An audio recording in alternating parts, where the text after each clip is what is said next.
statement that it's not allowed. He's gonna look into it.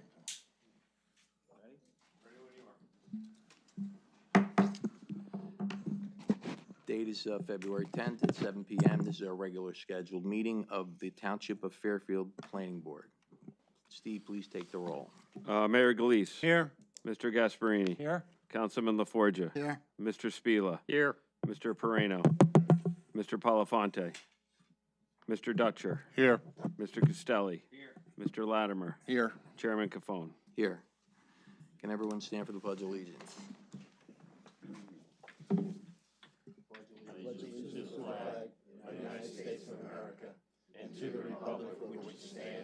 One nation, under God, indivisible, with liberty and justice for all.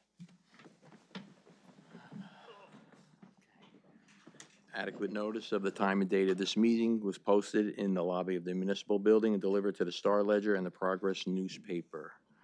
Our first order of business is approval of the minutes for November 11th, 2025. Can we have a motion to approve the minutes? So moved. Second. Mayor Galise. Aye. Mr. Gasparini. Aye. Councilman LaForgia. Aye. Mr. Dutcher. Aye. Mr. Castelli. Aye. Chairman Cafone. Aye. Also approval of the minutes for the reorganizational meeting of January 13th. Please, do I have a motion to approve the minutes? So moved. Second. Mayor Galise. Aye. Mr. Gasparini. Aye. Councilman LaForgia. Aye. Mr. Spila. Yes. Mr. Perrino. Aye. Mr. Dutcher. Aye. Mr. Castelli. Aye. Mr. Latimer. Aye. Chairman Cafone. Aye. Also, January 13th, 2025, our regular meeting. Can we have a motion to approve the minutes for that meeting also? So moved. Second. Mayor Galise. Aye. Mr. Gasparini. Aye. Councilman LaForgia. Aye. Mr. Spila. Yes. Mr. Perrino. Aye. Mr. Dutcher. Aye. Chairman Cafone. Aye. Okay, under new business, application 3-2025, Sapphire Flavor, 6 Commerce Road, block 5501, lot 19. We have a motion to carry from January 13th. I believe they also want to carry it till what date, Steve? Yes, they submitted a request. They weren't available tonight. They're professionals, and they wanted to be carried to the March 10th meeting. Okay, so we have a Regular motion to carry to the March 10th meeting. correct? Yeah, without further notice. So moved. Second. Mayor Galise. Aye. Mr. Gasparini. Aye. Councilman LaForgia. Aye. Mr. Spila. Yes. Mr. Perrino. Aye. Mr. Dutcher. Aye. Mr. Castelli. Aye. Mr. Latimer. Aye. Chairman Cafone. Aye. One other thing under old business, application 4-2019, 6 Cambridge Office Park. We also received the letter to carry. Am I correct, Steve? Yes. And that till what date? That again is to the March 10th. So if we have a motion Regular to carry meeting. till March 10th. So moved. Mayor Galise. Aye. Second. Second. Mayor Galise. Aye. Mr. Gasparini. Aye. Councilman LaForgia. Aye. Mr. Spila. Yes. Mr. Perrino. Mr. Dutcher. Aye. Mr. Castelli. Mr. Latimer. Aye. Chairman Cafone. Aye. Okay, under application 2-2025, Toll New Jersey 1 LLC, 100 Westbrook Road, North Caldwell, New Jersey, block 2101, lot 8.03. Mr. Chairman, I'm going to recuse myself from this. For the record, let it show that Mr. Spiel is recusing himself.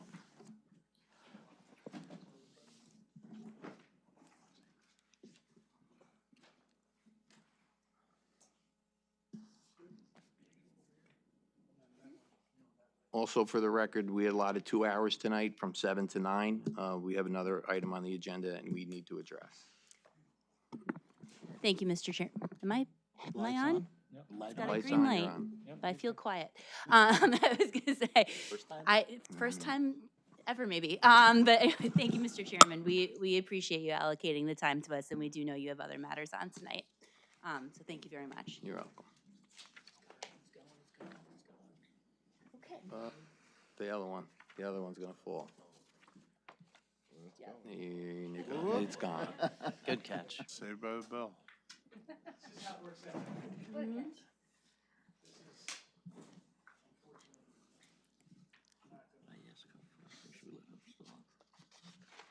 Make a double easel, that'd be a good invention. A two-faced easel. It's gonna be my $1 million invention. Using podium?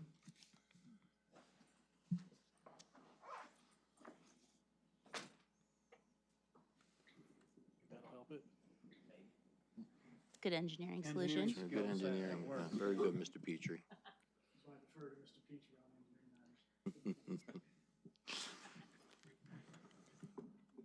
All right, just like no one sneeze and we'll be good, right?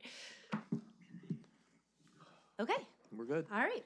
Good evening, gentlemen and members of the public. I'm Kate Coffey from Day Pitney. I am here tonight on behalf of Toll NJ1 LLC. We were last here before the board at your November 11th meeting. Since it's been a couple months, I thought I would just remind everybody what we're talking about for the benefit of the public. I know the board is up to speed. So what's being proposed is the applicant is seeking major subdivision and site plan approval to create 150 fee simple lots, which will each contain a single-family home, 7 open space lots, and 1 lot which will contain the proposed multifamily affordable units, which include 18 affordable family units and 17 age-restricted affordable units. The project has been designed in accordance with Fairfield's inclusionary residential overlay zone, which Fairfield adopted in accordance with its 3rd round affordable housing plan and its court-approved settlement with the Fair Share Housing Center. The application conforms with your ordinance and no variances are being requested. Although this is an inclusionary project pursuant to the law and your settlement agreement, and Fairfield's own zoning ordinance, and the application is not to be subject to cost generative requirements. The applicant has agreed to several modifications to the application thus far during the course of the hearings. These include the applicant redesigned portions of its project to minimize impacts to its the neighboring residents on Fleetwood as well as Sterling Green. Although the original application had complied with the ordinance with respect to grading and retaining walls, we did make extensive and expensive modifications to revise the grading, reduce the number and the height of the retaining walls, and to relocate units, all to mitigate impacts to those neighbors. And those changes were presented when we were all together last in November, and they remain part of the plans that were most recently submitted to the board. Additionally, the applicant has agreed that it and then the HOA will own and maintain the on-site sanitary sewer infrastructure, which was a request of the board. And we also agreed that we will coordinate with your DPW to take on ownership to the extent that we can, consistent with the current BWSE permit, to make sure that we're not running afoul of any permitting issues, but we will coordinate with them to take on as much as we can. The applicant has also agreed to take ownership and maintain the Old Mill Road Bridge. As you'll recall, that bridge up until now has been owned and maintained by the county. And the applicant has also agreed at the interim hearings that we've had with North Caldwell that the applicant will take on ownership of Old Mill Road and maintenance responsibilities for Old Mill Road should North Caldwell vacate that road. So that would become part of the association's responsibilities.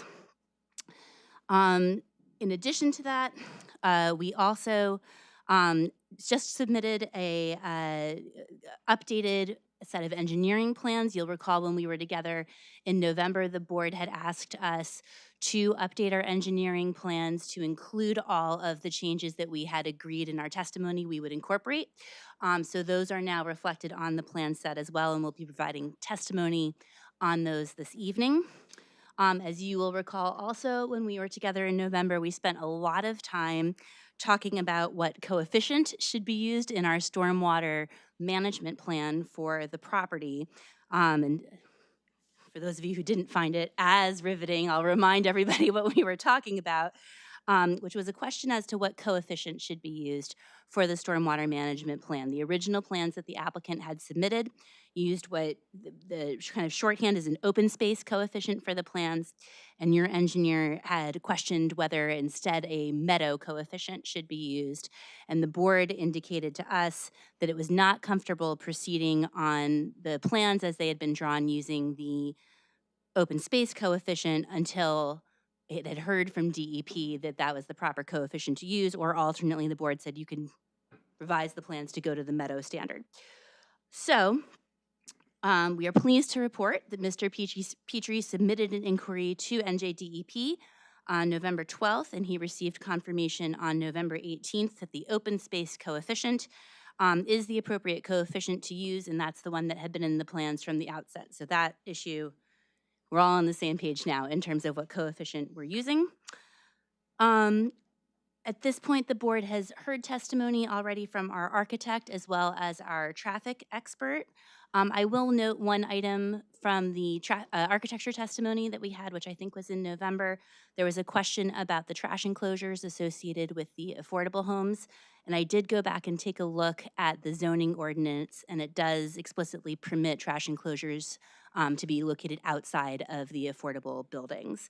And the section of the ordinance, if anybody needs it, is 45-34A.8C5. So, the plan for this evening is, at the board's request, we submitted our updated engineering plans as well as a kind of annotated response letter to all of the review memoranda that we had received to date from the board's professionals. And our intention is to describe the updates that we've made to the plans this evening for the benefit of the board and the public, and to go through those review memoranda with your professionals. And and I should say, with me is Mr. Cruz, our engineer, who's testified previously on this application, and he'll be the one explaining the changes that we have made. Mr. Cruz has previously been sworn, Mr. King. I don't know if you need to do it again or if we can keep going. No, you've been previously sworn. All your licenses are still in force and effect, correct? That's correct. And that you know that the testimony you're going to give is the truth. I do. Thank you. Okay, so, Mr. Cruz, since it's been a little while, can you just briefly refresh everybody on what we're proposing here, and then we can get into the updates to the plans that we've submitted, please? Sure. As Kate kind of rolled through all the details of the actual application, I'll just refresh everybody with a graphical representation of what Kate went through. Here, this is the overall site plan rendering that we had prepared before. It has been updated to match the Do we want to current. mark it? Yeah, Yeah. so it's gonna have to be a new exhibit before you get going too far. And we are up to Exhibit 16.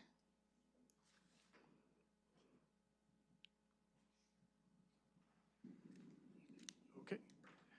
So referencing new exhibit A16, this is the overall site plan rendering, which we presented to the board previously at prior hearings, has just been updated to comply and be in concert with the revised plans that we submitted this recent time that we're going to be discussing this evening.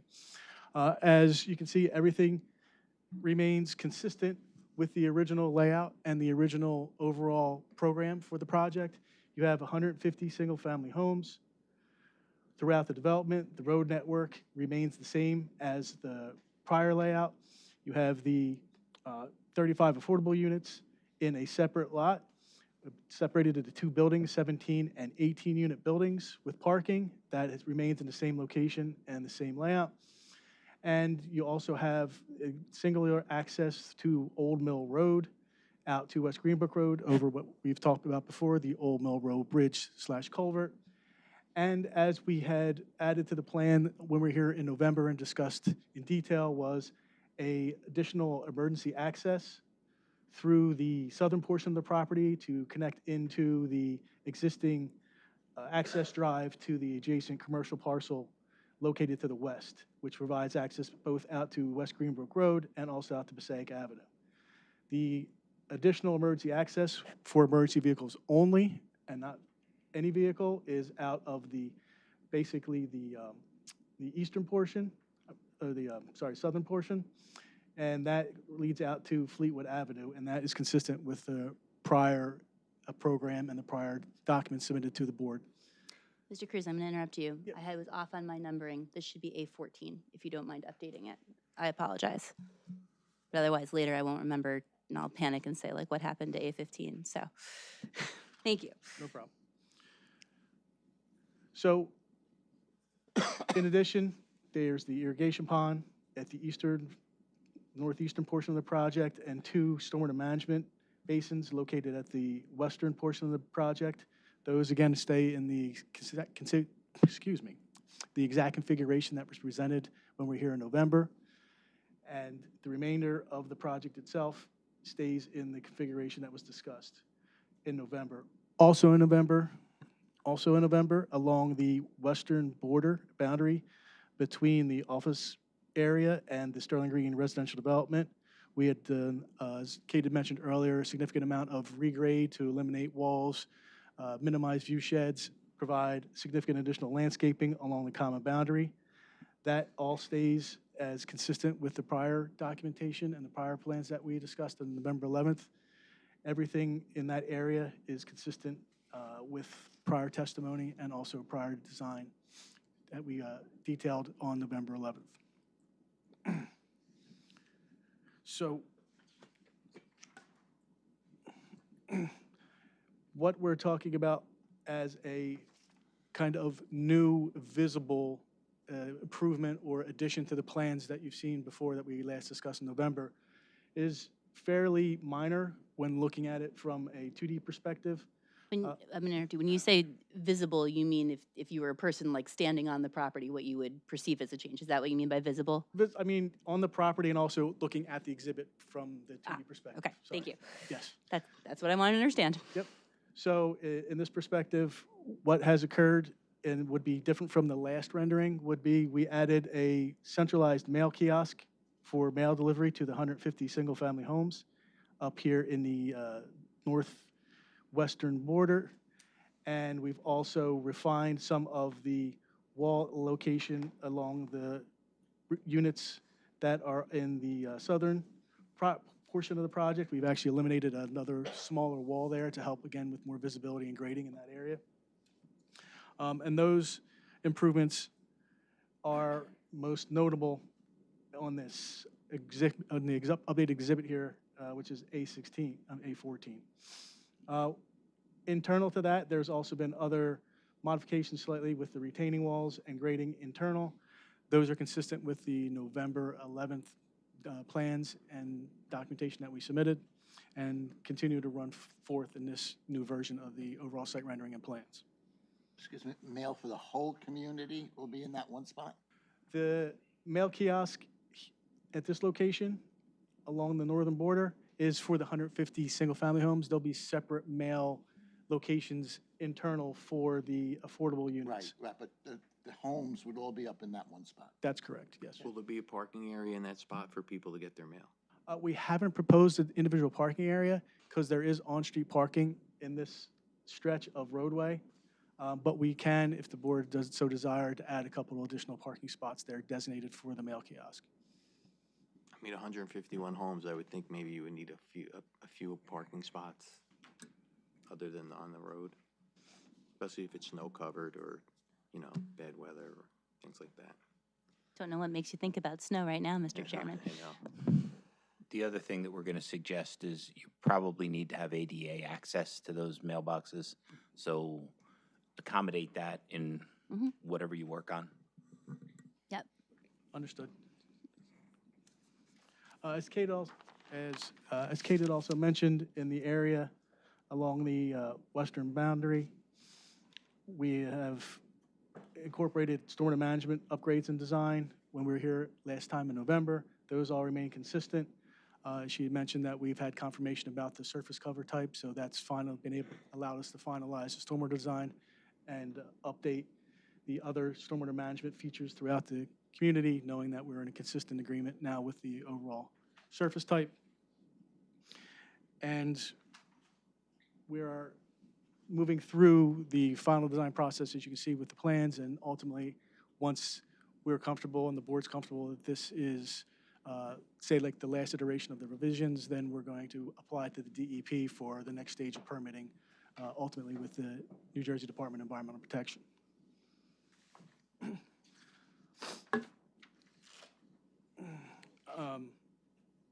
So the other item that we discussed at the last meeting was a focal point is the Old Mill Road bridge entrance, culvert entrance, making sure that that entrance complies with RSIS standards. We've discussed at the last meeting that it's going to be rehabilitated to provide a 28-foot wide opening compliant with RSIS standards. And also, as Kate had mentioned earlier, agreed to maintenance ownership responsibilities for the life of that bridge. One of the items that was requested at the last meeting, I think from Mr. Petrie, was to also take a look at what the final configuration surface-wise would be for that bridge, guide rail improvements, crash cushions, everything else that would need to go into that as an improvement to the surface of the bridge, which we also have an exhibit for that as well, which is not really an exhibit, it's a plan that was presented to the board as part of the last submission. Right. So, Mr. King, I'm not sure that we need to mark this one since it was part of the submission, but let's put it up so everyone can take a look. Do you want to mark it, or you don't need to, unless I- there's color? I think it's exactly Okay, as it went in, so we don't have to okay. mark this one, but we will just, Refer to it as what? yeah, we'll give it the name of it once it's up. And Jay, just before you get rolling, can you give us the title of the sheet and the date on it, please? This is going to be interesting with my reading glasses going in between. The title of the sheet is General Plan, Section, and Details Rehabilitation of Brick Arch Bridge Carrying Old Mill Road over Green Brook. That is provided by and prepared by Traffic Planning and Design Incorporated, dated sheet 1 of 1, dated January of 2026. Thank you.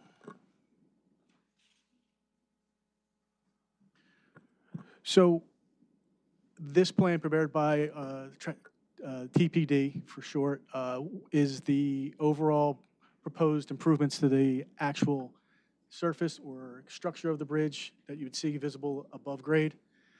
As witnessed on the plan and shown on the plan, they have located crash cushions for the eastern abutment or eastern parapet wall and a crash cushion for the travel lane coming into the development on basically the western parapet wall.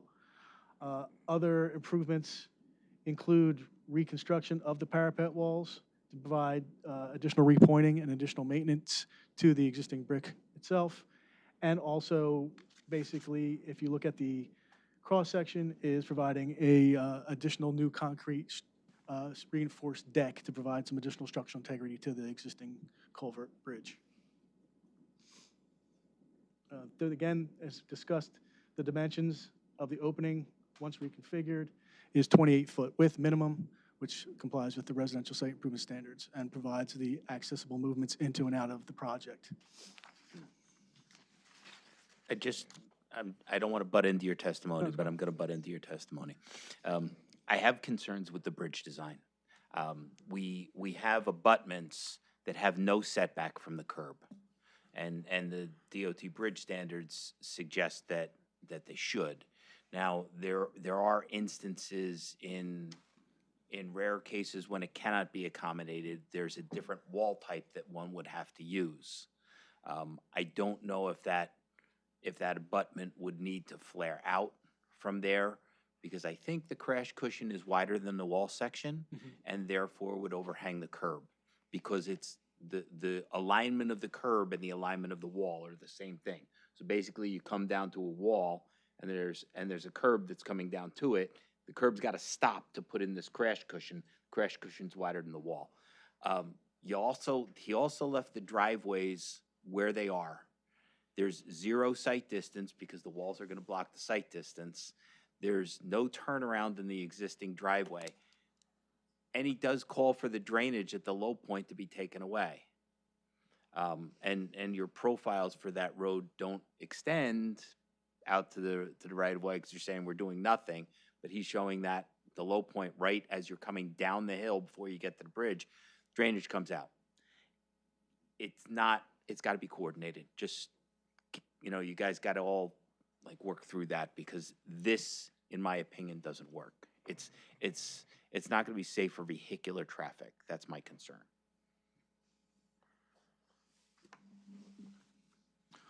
Okay, we'll discuss with TPD the actual configuration. The parapet and the wall abutments are fairly thick, so we'll have to actually get into details you discuss with them and see if there's enough sufficient space for the curb, crash cushions in the curb I to comply. think in the DOT bridge manual, the only opportunity that you can have with a parapet that does not have a curb in between it and the roadway is that parapet wall has to be like Jersey barrier design, Mhm.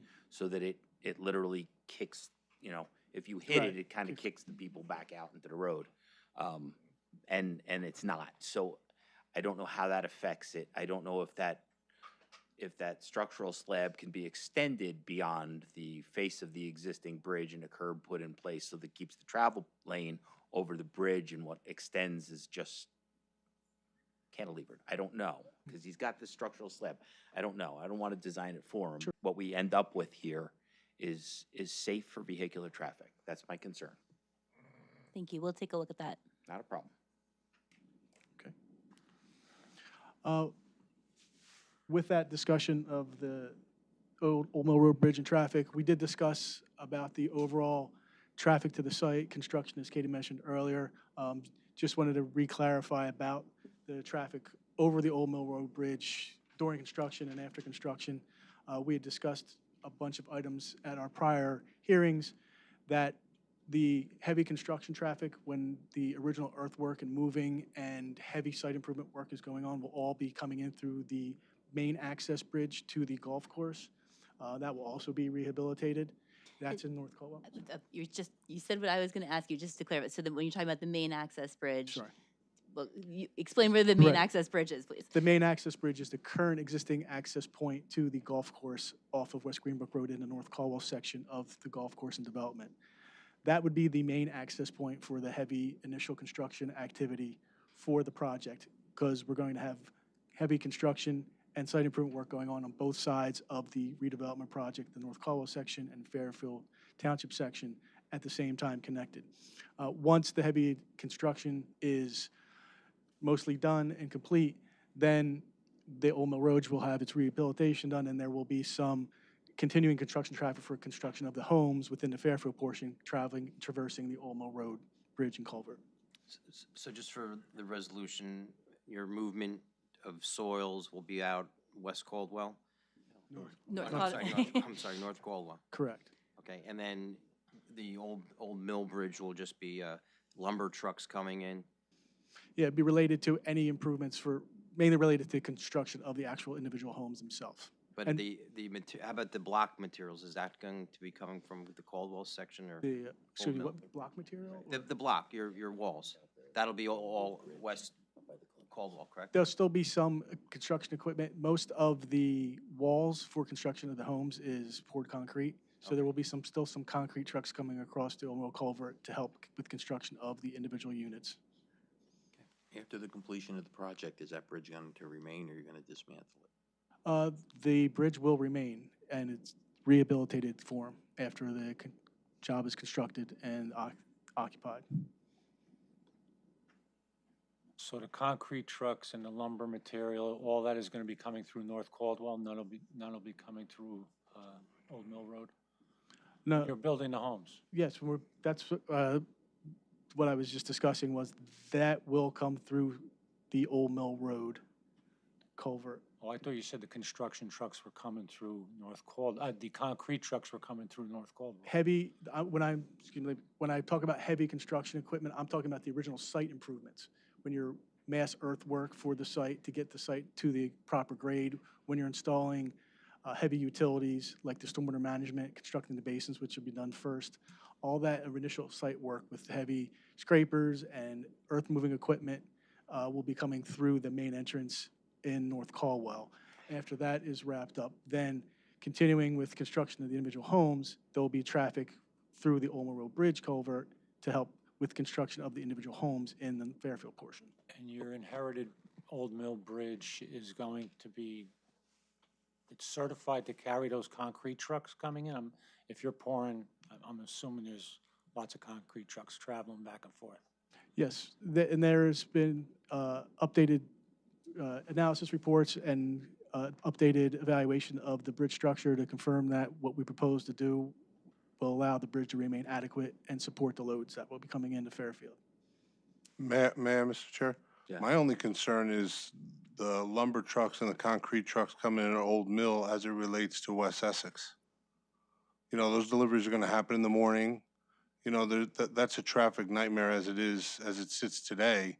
Now you bring those lumber trucks in, you bring concrete trucks in.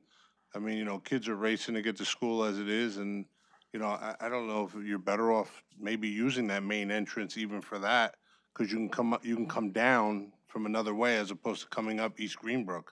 I mean, I So- think that's really gonna clog. Mr. Dutcher, it's something that we're very sensitive to, as you can imagine. We've been hearing a lot about concerns about the school traffic, so we would commit to coordinate with the school district to make sure that our deliveries were timed around, you know, drop off, pickup, et cetera, to make sure that we're not contributing to those peak hours. Terrific. Thank you. I just want to make, one clarification for the record. The Old Mill Road Bridge is in North Caldwell. Yeah. They're both in North Caldwell. The main entrance to the club is also in North Caldwell.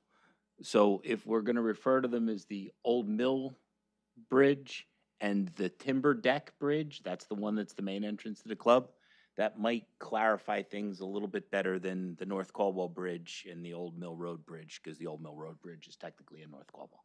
Thanks, Mike. Sounds good. Our engineer's on fire tonight.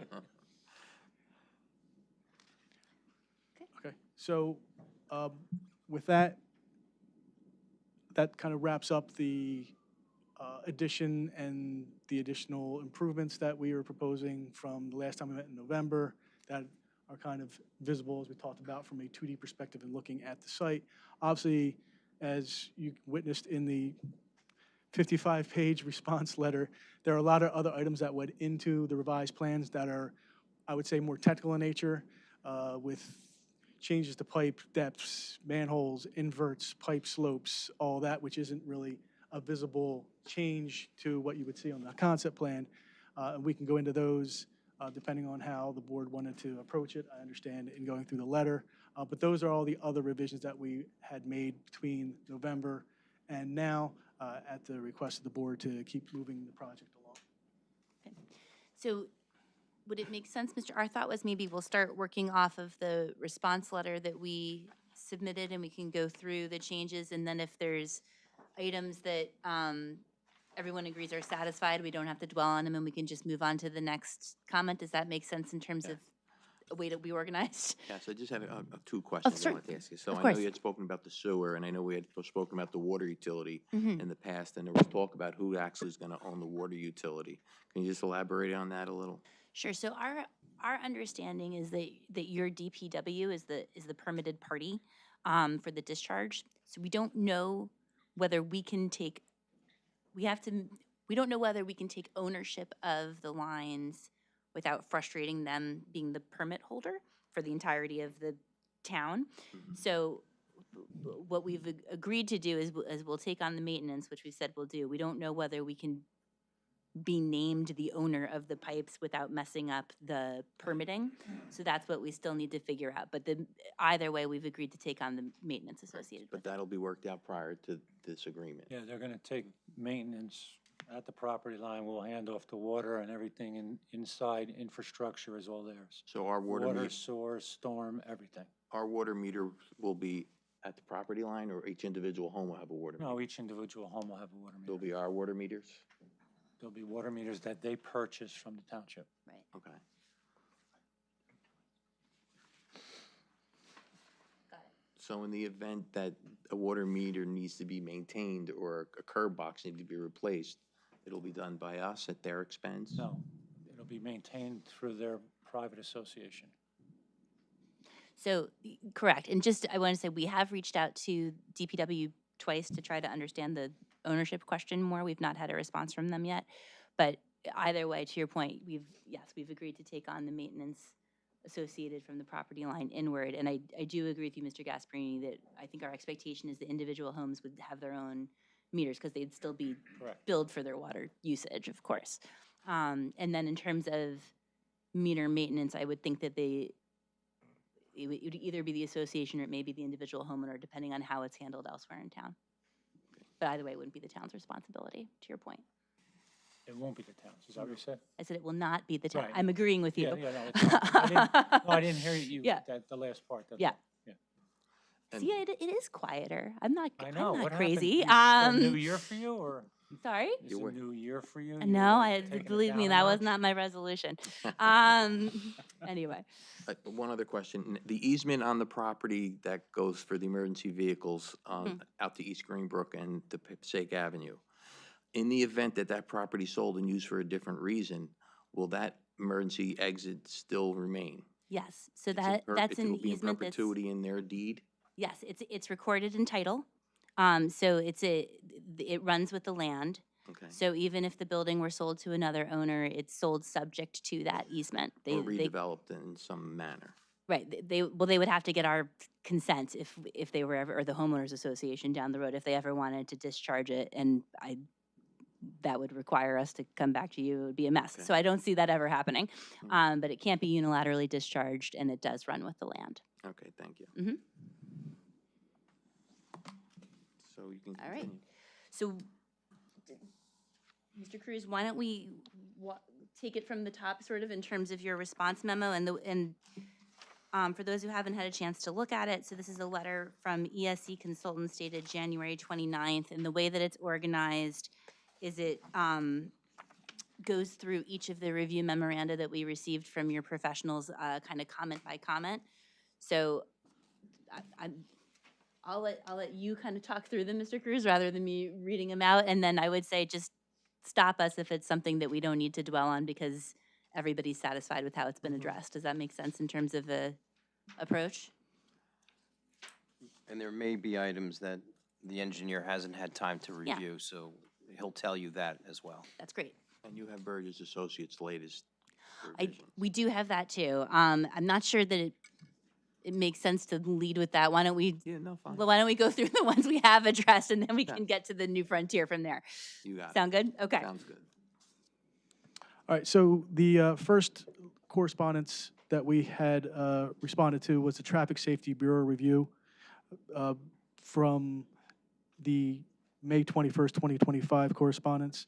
The first item was regarding the Olmo Road Bridge reconstruction, which we've already discussed. Hopefully that has addressed that item to the Traffic Safety Bureau and the board and engineer satisfaction. Probably subject to the comments Mr. Petrie made earlier Right, this evening.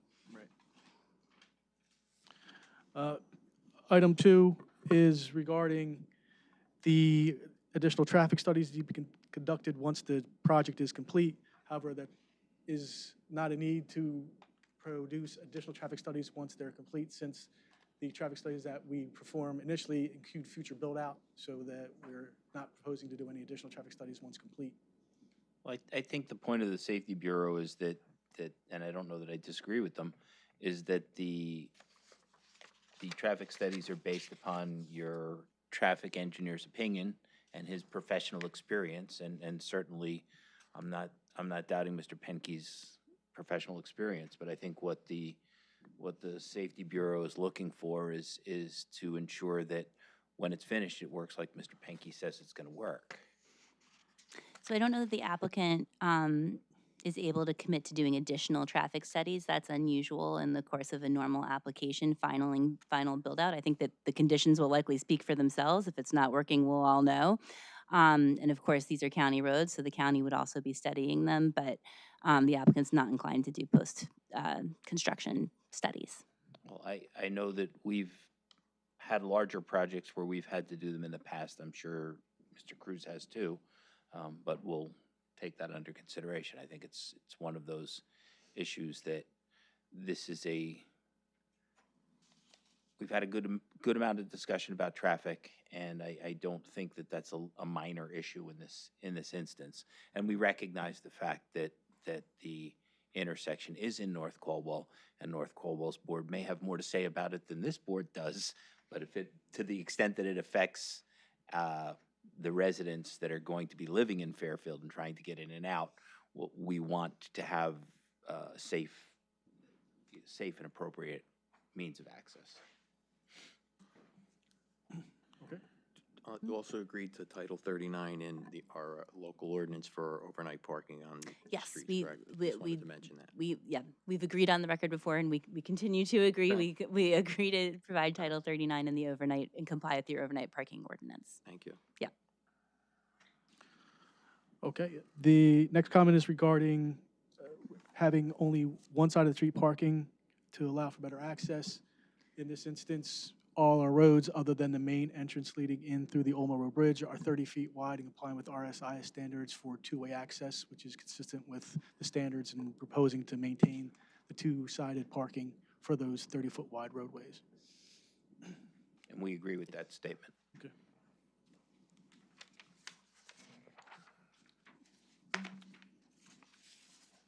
And the last comment is regarding the emergency access route from Fleetwood Avenue and making sure that it is gated and padlocked. As part of the revised plan set, we proposed that exact improvement, and we'll agree to comply with that condition. And that'll have a Knox box? Yes. No, I'm sorry, say it again? Knox box? Got it. Okay. So that is the comments from the Traffic Safety Bureau. Next letter that is in our correspondence is the Chief of Police review from August 29th, 2025. The only comment that we have is regarding responsibility for maintenance of the emergency access route, and we provided testimony on the ownership and maintenance of that route being the HOA, and that's what we have replied to in the letter.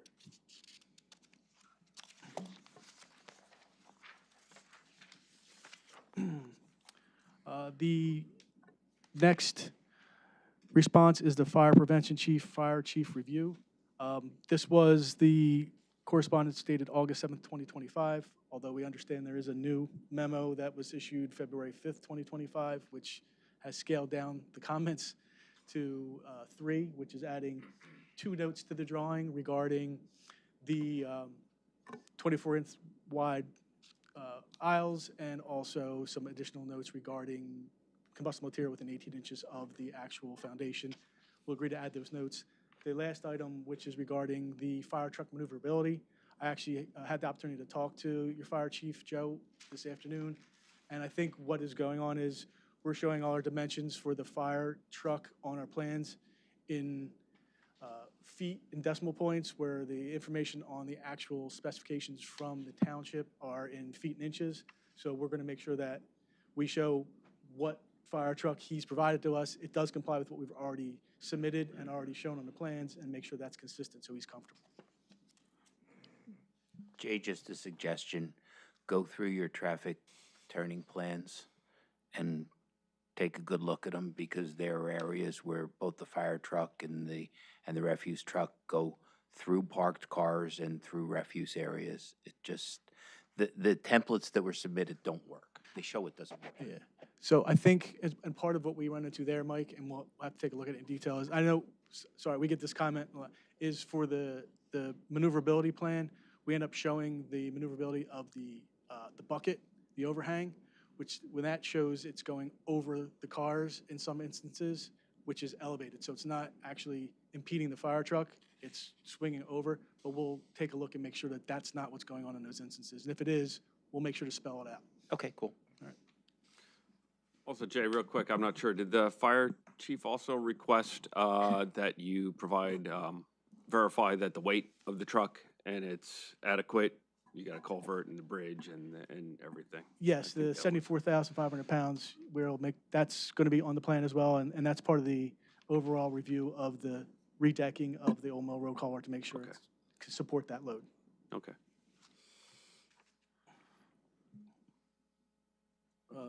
So with that, should I think, move yeah, I think we can move on to the next one. planning review? Mm-hmm. Which should we go through the new planning review? Yeah, I think, like, You tell me, Mr. Burgess, it probably makes sense to work off of your updated memo rather than your August memo, is that right? That would be good. Okay, let me just fish it out of my stack here, hang on. From, Joe's here. Okay.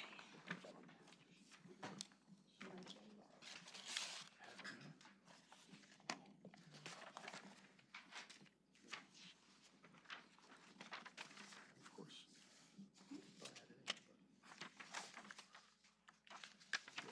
Okay, we'll share.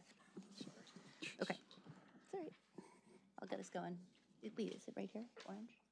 That's the last, Yeah, that's what we're talking about. that's from November. That's not- Oh, okay, well then we'll share. Okay, so the memo we're talking about, we just received, which is dated February 5th, 2026. And I'll, you stop me if you think I'm skipping something, but I read the first two comments as being sort of more informational. Correct. You can start with page 3, item number 2. Page 3, item number 2. It's moving along. That was the comment about integrating the affordables with the market rate. And this is more for the board. This is considered a third round, not a fourth round plan.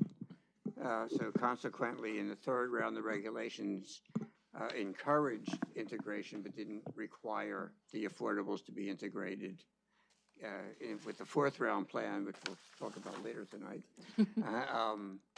it mandates that they be integrated. So the fact that they're providing affordable units in separate buildings is okay. Thank you, Mr. Burgess. We agree with your analysis for what that's worth. And then I'll go on to comment number 3, and that one was addressed, I think, so we're good there. Yes, Yep. that's the comment about compliance with the zoning ordinance, and they meet all the, they're consistent with all the requirements for lot area, setbacks, building and impervious coverage and the like, so that we confirmed. Mm-hmm. Okay, so now I'm on page 4 of your memo, and the first comment is asking about visitor parking within the Yes. community. So, and I'm gonna break it into different unit types because it's a little bit different for each of them. So, Mr. Cruz, why don't we start by talking about the visitor parking associated with the affordable buildings? Sure, so visitor parking. Is it back on again? Yep, Okay, you're good. there, sorry. The visitor parking for the affordable units is located entirely within the actual subdivided lot that will contain the 2 affordable buildings, and it's compliant with the amount that is required per the residential site improvement standards. Could you just run through the numbers for the board? Test my memory. Sorry, I'm going to go to the. So for the affordable units, there's a proposed parking of 74 spaces. And that is an excess of the requirement of the spaces for the 2 different types, the age-restricted and age-restricted. So required would be 36, 58, 64. So it would be requirement of 64 spaces, and we're providing 74 spaces. I'm sorry, the residential site improvement standards are meant to factor in both parking that's required for the residents as well as their guests, correct? That's correct. The individual requirements per, in this case, bedroom type and unit includes visitor parking in that requirement. And Mr. Cruz, is that 74 actual spaces? Does that include your EV credits? That includes the EV parking spaces as well. Okay, so what's the actual parking credits. count?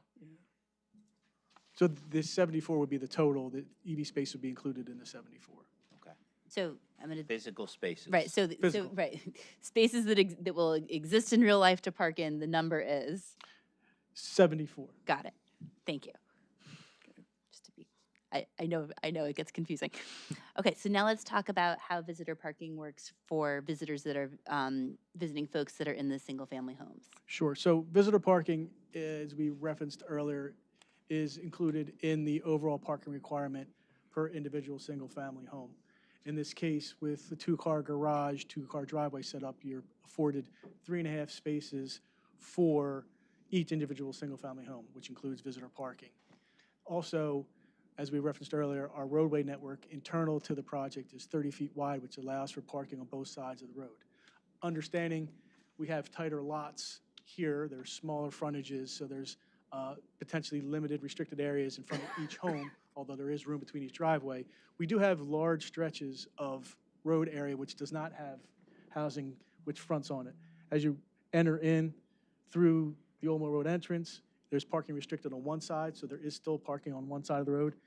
The entrances going into roads A and B also have long stretches where there's no residential units that will provide for on-street parking. As you come down through the road at the southern border, there are stretches as you run between units where both sides of the roadway are open for visitor parking. And especially around the bends as you come around the, basically, the eastern portion of the project, these bends also have long stretches where there's no driveways, no residential homes to allow for additional visitor parking. And in terms of the numbers, Mr. Cruz, and you confirm that I have it right, I believe that we are proposing 599 parking spaces where 366 is required, is that right? Yes, that is correct. Did you subtract out the fire hydrants? There was no parking on the fire hydrants? When you talked about the curves and the open spaces, how far are the fire hydrants going to be and how many fire hydrants are going to eliminate parking spaces? That, we didn't do an actual physical, you have this much linear feet of curb space, and this is how many parking spaces you would have at a 22-foot parallel parking.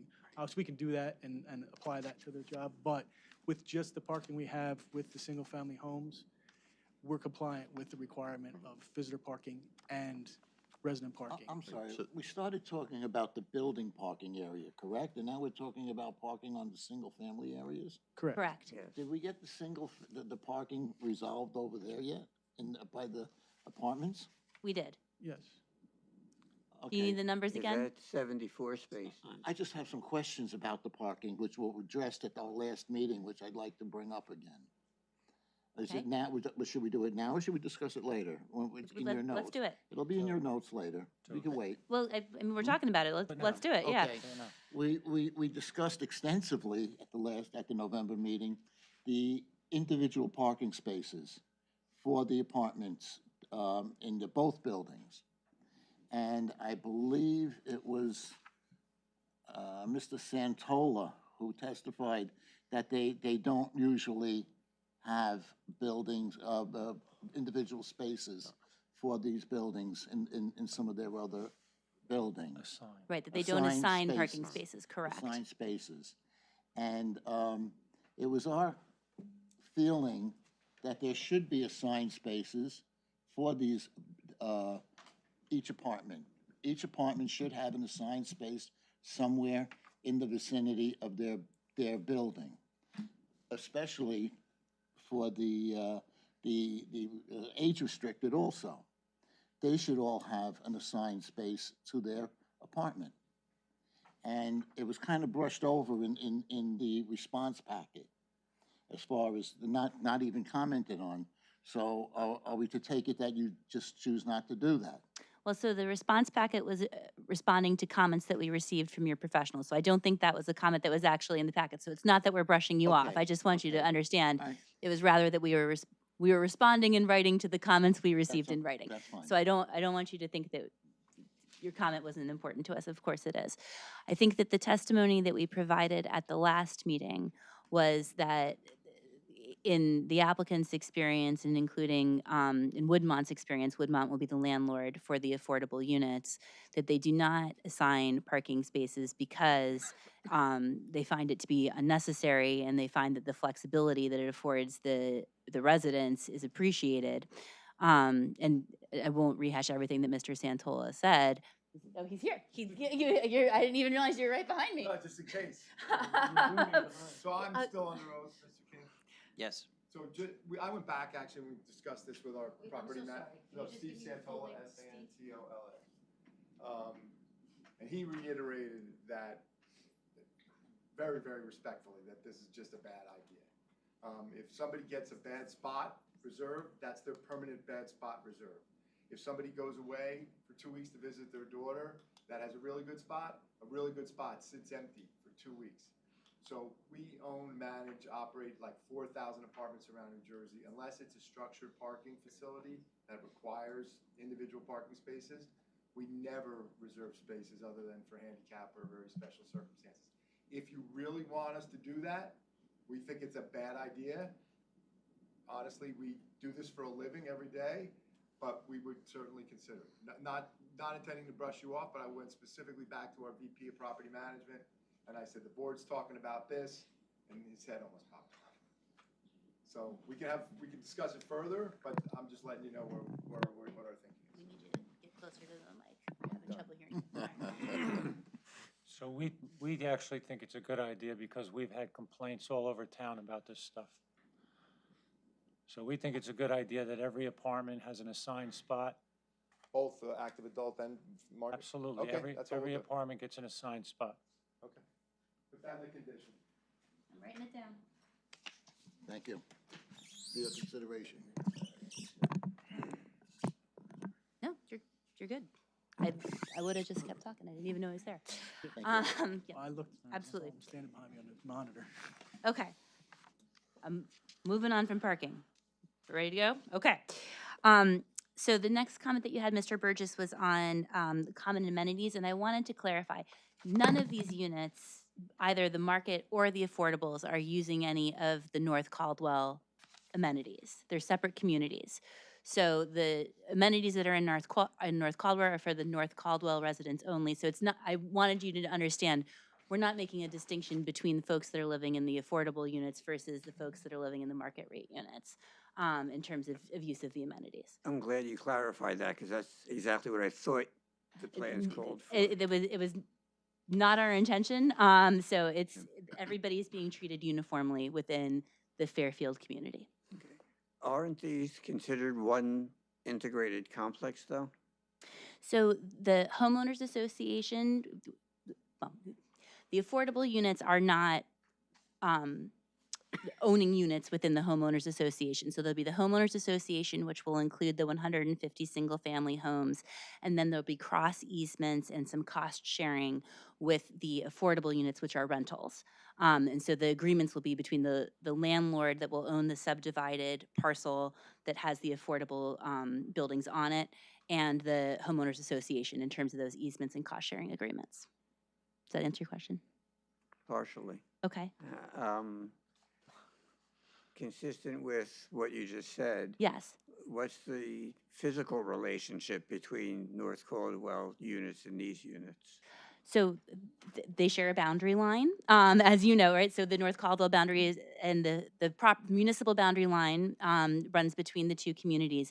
There are no roadway connections between the two communities. That was a requirement of the North Caldwell zoning ordinance. So there's no cross traffic within the community via internal roadways. That was probably my critical point on that issue. So there is no. There's no vehicular cross traffic. I mean, I think of course people want to walk along the sidewalks. I don't think anyone's going to stop them. But there's going to be no vehicular cross traffic. Okay, thank you. Mm-hmm. Okay, then we've addressed. I'm on to page 5 of your memo, so we're following along. The only other issue is on the issue of affordable housing. Everything else is on page 5 has been addressed. So I'm not concerned about that. But with the issue of affordable housing, we do need to see the phasing plan to ensure. Oh, in terms of the how the affordable units will come online with respect to the. Sure, we can provide that to you. If I can get you a quick answer, I will. Otherwise, we'll provide something. We're gonna have to follow 2550. Yeah, we'll provide it. Yeah, we'll provide just to you a have written it answer. But we're required to file. comply with the Uniform Housing Affordability Control phasing requirements. And for those of you who aren't living this every day, basically what this says is that the first 25% of the units can be market rate units, but at that point, they have to start providing a certain percentage of the affordable units. And when they hit that, then they could provide an additional percentage of market rate units, and then so on until they finish the project. Right, and as a practical matter, since the affordable units are in 2 buildings, once we hit that 25% mark for the market rate homes, at least one of the buildings is gonna have to get built, 'cause, you know, we Yes, can't build yeah. a part of the building. So we don't expect, well, we must comply, and we don't expect any trouble complying, but we'll provide you something in Yeah, writing as well. clearly because of the design of this project, they'll be ahead of the game pretty quickly.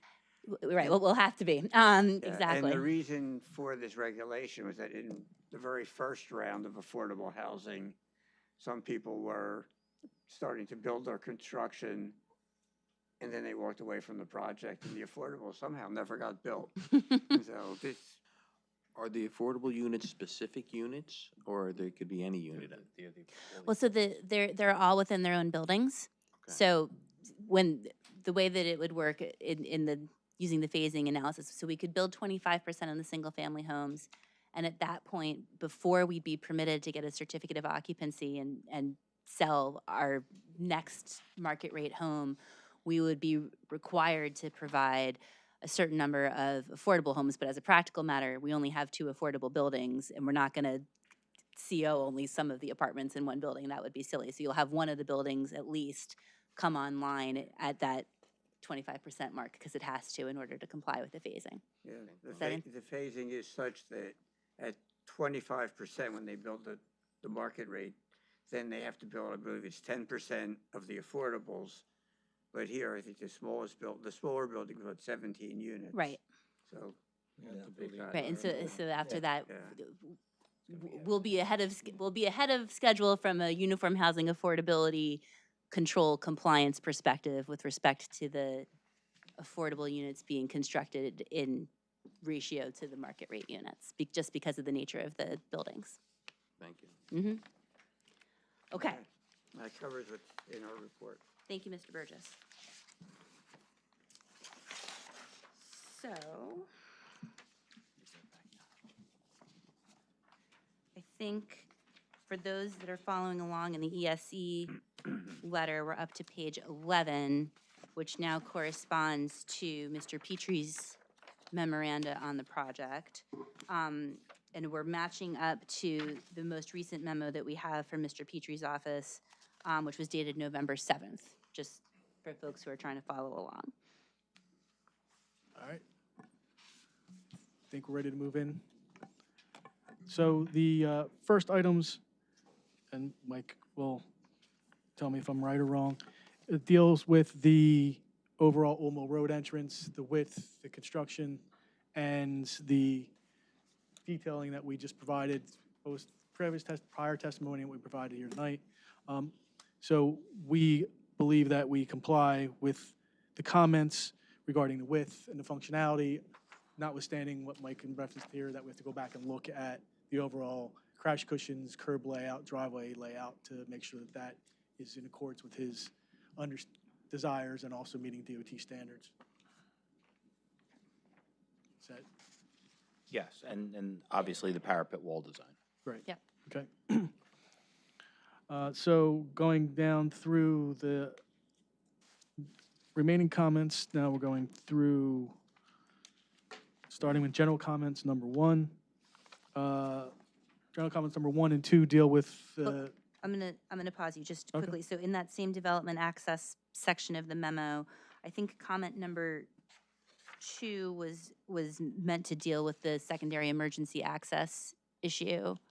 It was, the response seemed to expound on that a little bit, going into some opinions, I think, as to the access. And, you know, this is where I start to have some concern with the letter. Mr. Cruz, my guess is that you didn't write this letter, you didn't write all of this response yourself because it's written in the third person. this letter is a collaborative effort. I understand that, so it's a collaborative effort that went out over your signature, but it does take the opportunity, and that, I want the board to understand that, because there's opinion in this letter. You know, there's instances where the the letter says that the comment has been addressed and no further action is required. That's kind of my job. You know, if I make a comment and somebody makes a response, at the end of the day, I review that response and determine if that response adequately addresses my comment. So when you read this letter and you read comments like that at the ends of the statements, understand that it's opinionated. That's all. I'll leave it at that. Fair enough. Sure. So yes, the second point had to do with the cul-de-sac. I agree with the statement on the cul-de-sac. The cul-de-sac is closed, in my mind. Great.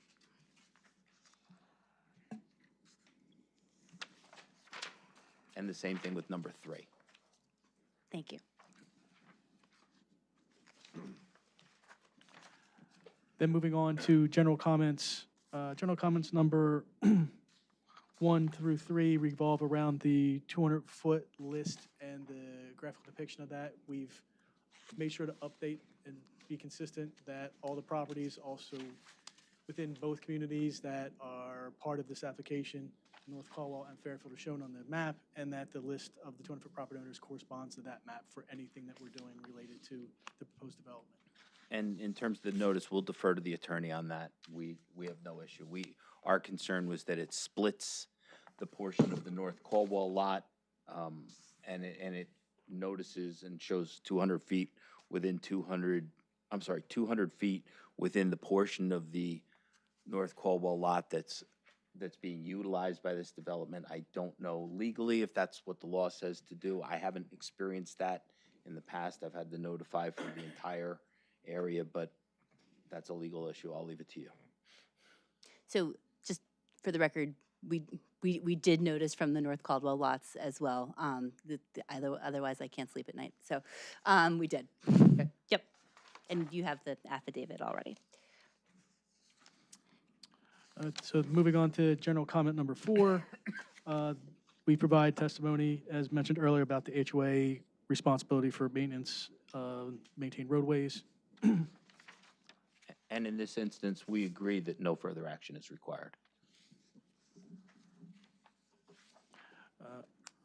Item 5's A through L was regarding signage for the project. That was item A, and we provided information and plan documentation on the signage and location within the current set of plans, and provided an explanation of where to locate those in the letter. Just on number 4 on the maintaining the roadways, that includes snow removal and everything? Yes. Okay, thank you.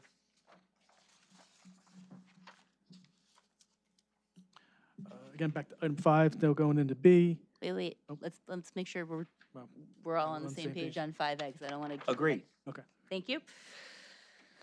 5B is regarding the phasing limits.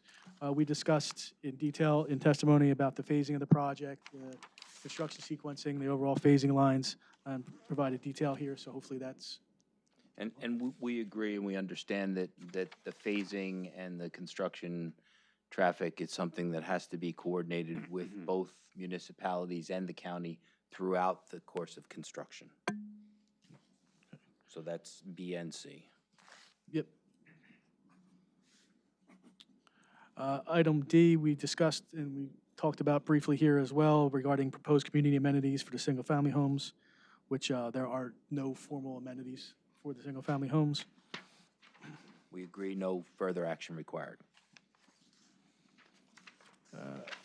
Item E, the open space, regarding open space lots proposed, that is confirmed to be owned and maintained by the homeowners association through testimony and correspondence here.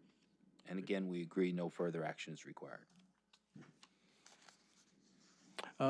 Item F, we provided a little testimony this evening and location for a mail kiosk. Pointed that out earlier in testimony and on the current exhibit, and we'll take Mr. Petrie's advisement to add, and the chairman's advisement to add several parking spaces and be ADA compliant to service the mail kiosk, and we'll incorporate that.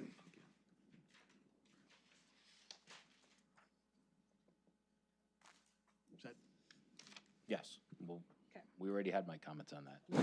It's all good. All right, G.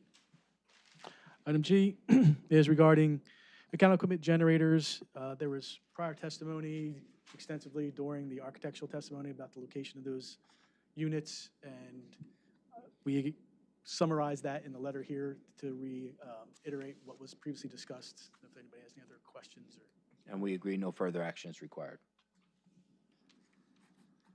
Item H is the same that was discussed during the architectural testimony about patios, decks, Same, and same with I. I'm sorry, about planning what? decks. Decks. Yep.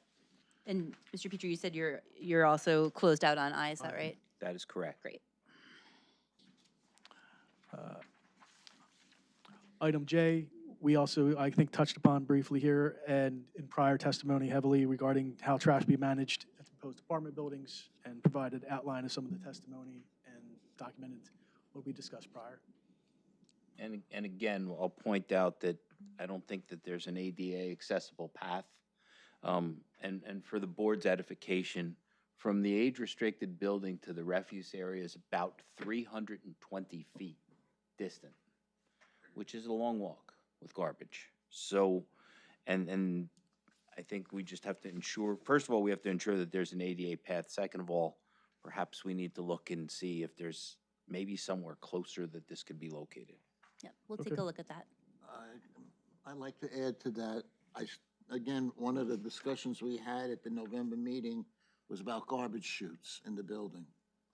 And I think it's very difficult for seniors, especially, and for anybody that maybe have an ADA issue, taking that garbage 3 stories in the other building without an elevator, bringing their garbage out on a daily or every other day basis, and walking 300 feet or more to a dumpster. So I think that's an area that needs to be looked at again. So, Mr. LaForgia, we will look at the location of the dumpster and make sure that we have an ADA pedestrian path to get to it, and including, we'll take another look at the distance. In terms of it being located outside of the building, I think we had testimony on this when we were all together in November, but this is how the landlord, all of its buildings, market and affordable, of this product type, the 3-story product type, are organized routinely. They find that typically what tenants do is when they're leaving their residence anyway, they take their trash with them and either hop in their car and drive over or do it on their way out. And of course, they're not generating trash like my family is generating trash, because it's typically a smaller household as well. So trash chutes are not proposed as part of the buildings. And again, I mentioned earlier, your ordinance actually has language in it that said, and I'll just read it if you want. It does say and/or. It does say and/or, but that means it's permitted to not be in the building. I know what, I did go back to look at the ordinance, but I just think, okay, just listen, my opinion. I'll make a decision at the end of the time. But I don't feel that that's a proper operation for the building here. Listen, I know sometimes people would leave their garbage out in the hallway, but I had mentioned that you'll be blocking the means of egress. It could be a fire code violation, and also it could be an issue with pests. Not to leave it in the hallway, but prior to, I'm going out in a half hour, let me leave it in the hallway. So, and part of that becomes a landlord Right, compliant. operational issue, right? To make sure that they're taking care of the buildings, which a landlord as experienced as this, and with so many properties in this area, we have every expectation that they will be closely monitoring that. I really don't think the board's being unreasonable by asking you to move it closer. As I said, we'll certainly take a look at the where we've positioned the enclosure to see if we can get it closer and to make sure we have that ADA compliant pedestrian path. That we'll certainly take a look at. Thank you. Yeah. Will there be somebody on site living at these 2 buildings? That you No. said somebody will be able to, if there's garbage in the hallway or what have you? There won't be an on-site or a somebody living on site. That would be an additional unit to the building mix. But we do have property management that's in the area constantly and available, and will be on the property. Will there be somebody working there 8 hours a day? There's not a management office proposed, but again, I don't know the exact number. I think they manage something like 4,000 apartments in the New Jersey area, and they regularly go to all of their property locations to make sure there's not an issue. Is there anything in the hotel and multiple dwelling admin and the regulations that need to require an in-county agency and an on-site person based on the number of units? Not that I know of. Maybe just take a look at that. Well, I'll put it this way. I know that there's not a requirement to have a live-in on site for any number, or up I to, know for there's this something in the number. regulation. I don't know off the top of my head. Just know that there's something in the regulation. They want to In take a terms look. of to have a live-in super? No, to have Sure. either an in-county agency or have someone within a certain distance Oh, of the site. got it. We'll take a look. I mean, and of course, we'll comply with the law.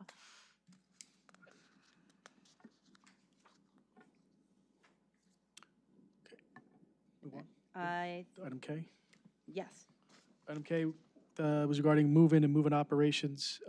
There was testimony provided prior to the move-in and move-out functionality, access, how it's managed by the overall affordable property manager and management team. In prior meetings, we documented the response here. I don't know if any of these other questions. We have no further action required on that. Item L is regarding the responsibility for maintenance of the pond located on the site. We discussed in prior testimony that that would also be the homeowner association as part of similar responsibilities for open space areas throughout the development. And we believe that comment has been adequately addressed, yes. Mike, let me ask you a question. You're talking about the pond, the irrigation pond, right? Yes. Okay. Which HOA is responsible for that? Both? So, Yes, Yeah, that's what so- the response letter Yes. says. The response letter indicates that both Whistling Estates and the Regency at North Cole will provide for coordinated access and shared maintenance responsibilities for the pond through an inter-association agreement. Okay. that pond will be owned by the Fairfield Homeowners Association because it's part of the property that's within the Fairfield Homeowners Association, and then there's an agreement between the two associations where the North Caldwell Association will have to contribute to the maintenance costs. So by the time you got that deep in the letter, you knew that Mr. Cruz had help with this one. Well, that's a legal one. And How, then, how could you tell, Mike? and then the other question was, and I know I brought it up numerous times already. I talked about being able to lower that pond, keep it at a certain volume level. Because as it worked prior to Woodmont taking over the golf course. Well, prior to the golf course It was being pumped operation out all the ceasing. time, and it was being irrigating the greens and the fairways. And now it's just gonna be sitting there. And it'll hold a lot of water. And my guess is it'll be, during a normal period of precipitation, it'll probably be pretty full most of the time. And I was wondering, again, I'm asking the same question, are we able to control that? To lower the volume level? I mean, certainly from an engineering perspective, there could be ways of designing it so that the surface elevation could be dropped. It only provides for more storage for stormwater runoff, so. Well, I thought we got pushed back, I thought maybe it was Mr. Cruz about the DEP or something, saying that we couldn't really touch it, it had to spill over or something. But if that's not the case, then it should be regulated to stay at a certain height. So Go ahead. well, I was going to ask you questions to explain. So why don't you respond, and then I'll supplement if I have more questions. So as part of the pond functionality, it was prior use as irrigation for the golf course. The current applicant is also investigating that as well, to continue to use it as functional irrigation for the open space areas within the development. So that'll help with the concern you expressed about maintaining the lower level. What we've done, and this, I don't want to get too much into the weeds, the boring weeds of stormwater management, but what we've looked at for stormwater management design for that pond is taking a worst-case scenario for discharges from the site, assuming that that pond currently has storage in it, so the flows coming out of it are less, and we have to reduce our flows to those. And also that there's no flow coming out of it in an overflow condition, which would occur now currently since it's not been operated. And again, that's getting into kind of the weeds of stormwater. So we've accommodated in our stormwater design for those conditions in the initial analysis. So we basically say there's a lot less flow coming out of that pond. That means we have to reduce our flow to that lot less flow coming out of the pond, if that makes sense. So wouldn't it make more sense to be able to draw it down if there were something imminent coming, thunderstorms, a lot of snow melt? Well, so I'm going to build on your question if I may, Mayor. So the way that the pond is designed, right, is it holds water and then it eventually lets the water go, right? Correct. So the idea is that instead of just having the water flow where the water is going to flow, by having the water go into the pond and then go out gradually, you're controlling the rate that the water is going out, right? Correct. And so I think that you would want to be a little careful in terms of pre-lowering it, because you may not want to saturate the ground ahead of a big storm event or a lot of snow melt, et cetera. And I'm not sure how you would calculate doing that. Do you know what I'm saying is I don't think you want the ground around it to be too wet because you're lowering the pond because you're expecting more flow. Right, and also if you're lowering the pond at those current conditions, you're impacting downstream flows when they wouldn't be experiencing flows. And also, it basically then impedes the functionality of the pond itself at times. If you're going to irrigate, then you draw it down, and then you have a next event where it's dry and you need to irrigate, and now you have low levels of the pond that you can't draw down because you have mud, anything else like dust, sediment getting into the actual intakes for that pond itself. All right, but not saying to draw it down when there's a storm coming, but to keep the level low. You're going to use it for irrigation, I understand that, so you're going to draw it down. You're not going to draw it down nearly, maybe 20% of the water that you're going to use for your open spaces, which you have very limited, as opposed to this huge golf course. So you're not going to be using anywhere near the same amount of water. So why can't we keep the level of the pond lower? You can still irrigate. There's plenty of water in there to irrigate your open spaces. Look at your open spaces. There's like nothing there compared to what was there before. But we keep the level low. And then obviously all the water from North Caldwell is coming down that way, right? That's one of the areas where it's going. Correct, yes, Right, that is received flow too. So now we're going to fill it up.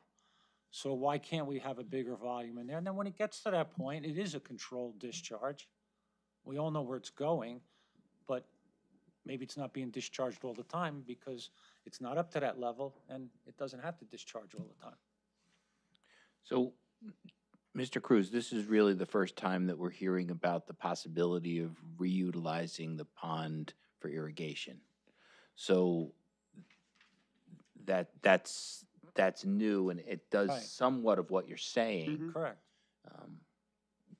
So I think it's a good idea, but if you're going to commit to that, I think we need to understand that. If you're not going to commit to it, then I think maybe the outlet structure can be modified to have lower orify so that it can drain to a lower level and then build up from there and function with more storage. Sure, and we can look into that, and we would just have to, again, make sure that we'd have to do now, we're gonna make sure that we have to do bathymetric surveys to make sure we know what the specific depths are to maintain a pond that's functional, meets the DEP requirements for a minimum depth of 6 feet, stratus, thermal stratification, those type of items. So we can work on that and take a look into it and see how we can make that functional and discuss it with Mr. Petrie as we go through the Great, next approval. thank you. And if it's under a joint agreement between the two homeowners associations, perhaps it can be utilized to irrigate the open spaces in both homeowners association Well, facilities. that would only make sense. It wouldn't make any sense just to do the one side. Right, so that would take up some more space, or take Right. up some more volume of water.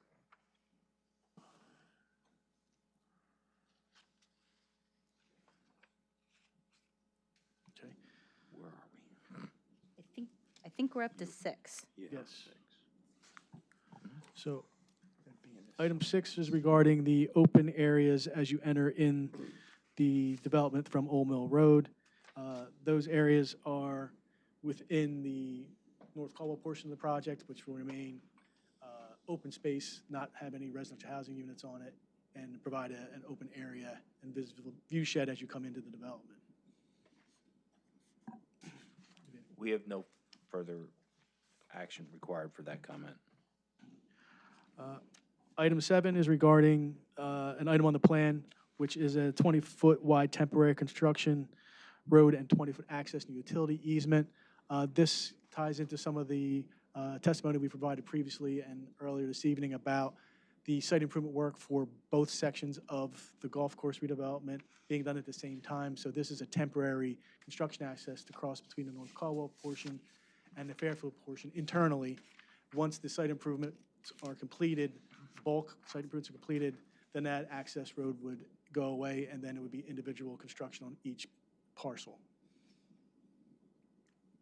And we have, that's our understanding, we have no problem with that.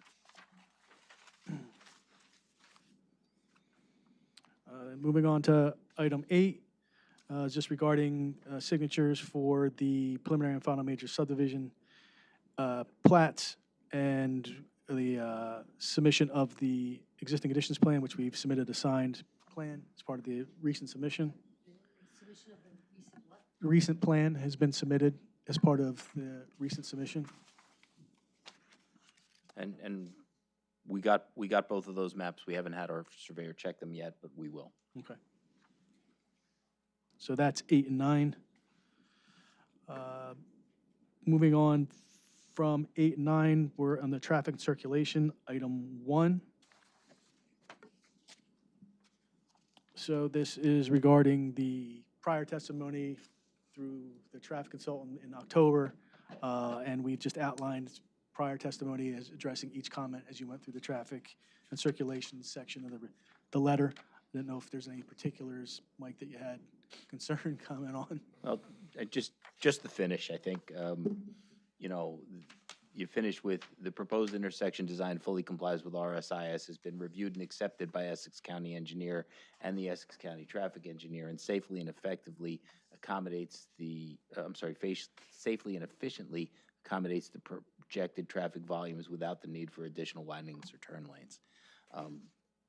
A bit self-serving. I don't know that Essex County has actually issued an approval of anything at this point. But I understand that Essex County has been involved in the review. I spoke to them as soon as I read that section to ask them if they had issued an approval on this. So I expressed some concerns that both municipalities have with regards to the intersection, and we're going to continue to look at that intersection as the plans are finalized for the bridge, for the access, and for the pedestrian traffic. Okay.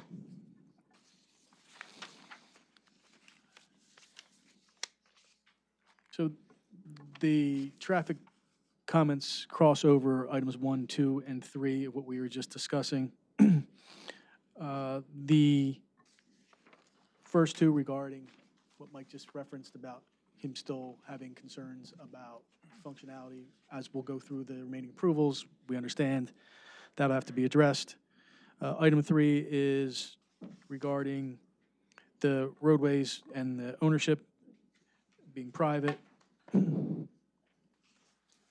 which We have no problem with the easement remaining as a right-of-way dedicated to the homeowners association.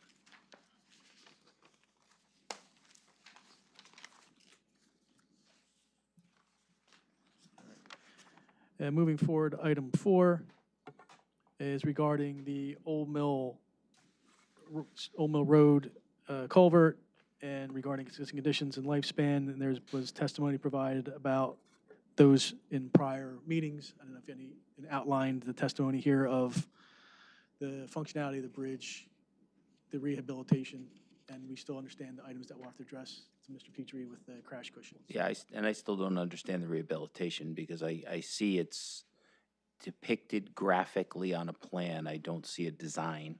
I don't know that I'd like that the engineer that designed it provide a certification that the bridge that he's putting this slab over can take the additional load of the reinforced concrete slab that he's putting over it. Ultimately, I kind of like the idea of concrete trucks coming over this bridge and timber trucks coming over this bridge because they're not residents, they don't live there. Let's find out if it's gonna work or not in the short term. And if it's construction traffic, it's construction traffic. I almost prefer it that way.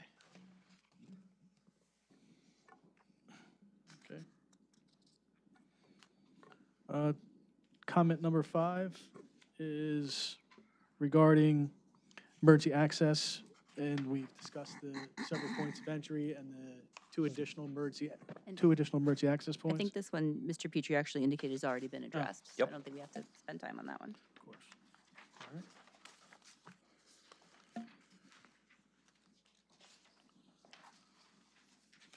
On item 6, regarding the profile for Road A, we discussed on that briefly. We have extended it to the bridge. There's no conditions that we're proposing new past the bridge, but if we need to do additional detailing, as Mike had mentioned earlier, then we'll include that as we go through It that. stops before the bridge. There's a new bridge deck being proposed, and there's intersection improvements, including all new curb and all new intersection at West Greenbrook Road. I mean, we need to show a profile that's continuous and it's designed all the way through to the intersection. We're not leaving that area alone because the Pankey plans show improvements up to station 0+50. The bridge covers from 0+50 to about 1+00, and the profile stops before the bridge. So I want to make sure that Mr. Cruz knows what you're asking for, because I don't have the technical capacity to know what you're asking for. So do you know what he's asking I understand. for? I Okay. understand what Mike is asking for. Okay, Yes. good. Just, I'm not going to be able to know whether he did his homework right. So, thank you.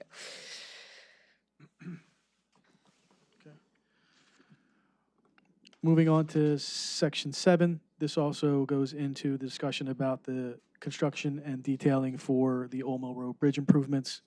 And we will, as we extend the additional profile to the Greenbrook Road, we'll make sure we include this information as well. I'm sure you want to see this. As well as the driveways. I mean, the driveways right now are right on the bridge. Yep. You put parapet walls on that bridge, the way you're showing them, they completely obscure the exiting vehicle's ability to see traffic on that road, and that's not safe. Those existing driveways also back out into that road today. They cannot back out into this road. So whatever improvements need to be made to ensure that the road is safe, we want to see them on paper. Okay. I think I've been pretty consistent. I'm not a fan of the entry road. So I'm gonna keep asking for what I'm asking for because I want to ensure that what is ultimately built here is safe. And we do too. We also want it to be safe. Okay. Moving on to item 8, regarding internal roadways development, design speed. We've adjusted the curves to comply with the design speed of 30 miles per hour. Good job. Done. Item 9, regarding mid-block speed tables and long stretches for the roadways. In this instance, with the roadway configuration, we don't think that the speed tables are necessary with the roadway parking situation where you have parking on both sides. That's going to act as natural kind of slow down obstacles. So we're not proposing any speed tables for the overall roadway network. Okay, we're gonna look at that further with our review.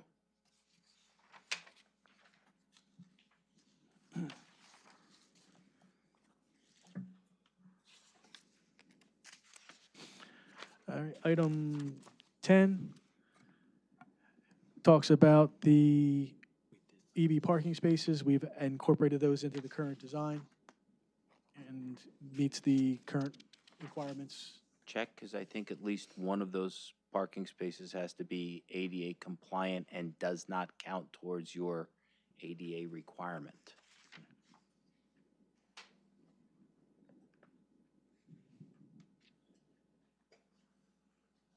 The good news is we have a surplus, so we can accommodate it. Yep. But we'll take a look. Item 11 Yeah, is regard. it's a 5% requirement. Okay, 5%. Item 11 is regarding the ADA accessible route. We've double-checked our slopes. I think maybe it's just a measurement, but we think that our slopes are still underneath the 2% maximum. Check the diagonals. Okay. They check in both along the curb line and perpendicular to the curb line, but if you check the diagonals, that's where you'll find your issue. Okay. Item 12 is regarding the fire truck vehicle maneuverability exhibit. And we've talked briefly about that with the overhangs and making sure that we have the exhibit showing that there are no conflicts. We believe there are none, but in hearing Mike's discussion earlier, we'll go back and revisit that and make sure that we clarify what is the bucket overhang versus the actual physical chassis. Excellent.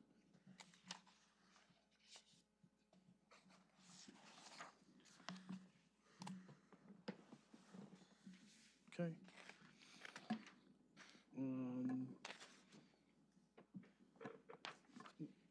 That's B. B. B. I'm Top sorry. page. Yep. Didn't highlight it. Item B, again, vehicle maneuverability, the turning template, we've updated and talked about the accessibility for the fire truck through the community and in and out of Old Mill Road. We think it does comply with the requirements for turning into and out of the site. We'll revisit that. If there's anything in particular you think is an issue still, is it still the same?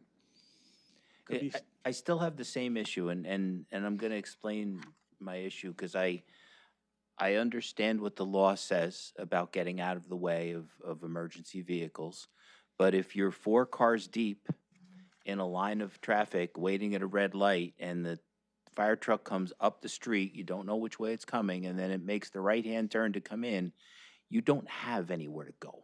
There's no turn on red here because it's conflicting movement with the movement out of the high school, and there's very limited sight distance to the west. So a car can't move. You're going to have to look at the intersection and see what has to be done to make it safe. I'll venture a guess that says at the barest of minimums, you're going to have to move your stop bar back. And I don't know if Mr. Penke is going to be okay with that, but once we get to that point, if this is what we're going to end up with, then we have to make sure that a fire truck can get in when somebody's stopped at the stop bar, and that car can't move. Again, life safety issue. And I want to make sure I'm following you too. So for those of us in the remedial class, you're thinking of the stop bar for cars that are entering into the community. For cars that are exiting the community.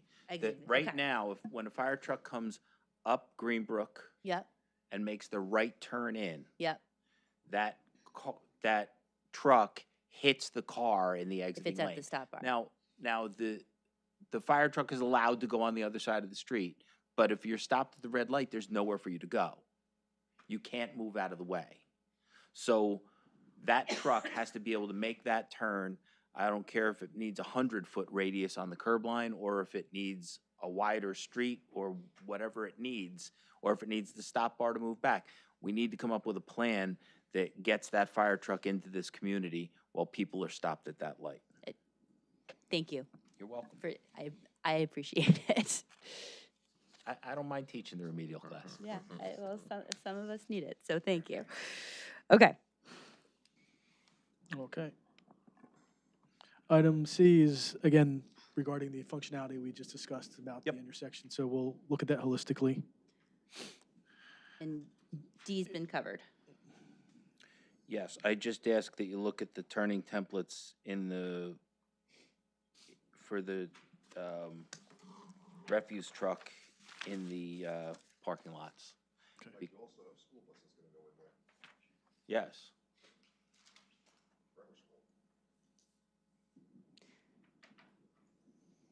To the one family affordable building, or for the single The families, one-family homes. Yeah, and the That's single-family homes everybody's too. bust, Yep. so Yep. we got to get those vehicles in and out with people stopped. So that Yep, we'll take a look. it continues, our problems from the get-go on this project were two, drainage and this intersection. And they still remain, I haven't reviewed drainage yet, so we're not gonna even talk about that tonight. Okay. But Okay. that's where we stand. All right. Should we go to soil movement and grading, or is that too close to drainage? No, soil moving grading is okay. Okay. Yeah, and soil movement and grading, as we discussed, we will go through and update the earthwork calculations and provide those as we're going through both community revisions into plans. We would make sure we're at a certain point where no additional grading changes are going to occur, then we can provide the final soil movement and hopefully provide that as an update or as a condition of approval. And I understand what the applicant's going through here. The reason that we asked for it to begin with is because, quite frankly, we started with a statement that, between the two sites, it's going to be balanced. And if because of the presence of rock or the presence of silty or clayey type soils that can't be reutilized as fill, if those conditions exist and more material has to go off site, there's going to be a lot more construction traffic moving through the area off site. That's the whole purpose. I mean, look, I don't care if they have to get rid of soil. I don't care if they can't use it, if they have to bring in everything in the universe, but it does affect traffic, and that does affect the people that live here. Not in this development, but the people that live in this area. So I don't have a problem with the approach. I just want the board to understand the ramifications based upon what we've heard so far in terms of rock removal and in terms of the soil type that's there. Again, a soil that will not will not provide permeability is a soil that is very difficult to use for fill. So I want to make sure that we're clear on sort of what we're doing with this one. So I think that, we'll certainly agree to keep you updated as we know more. And then in terms of the impact to construction traffic, unfortunately, it's a byproduct of building. So in some ways it'll be what it is, but we'll certainly let you know when we know what we're expecting.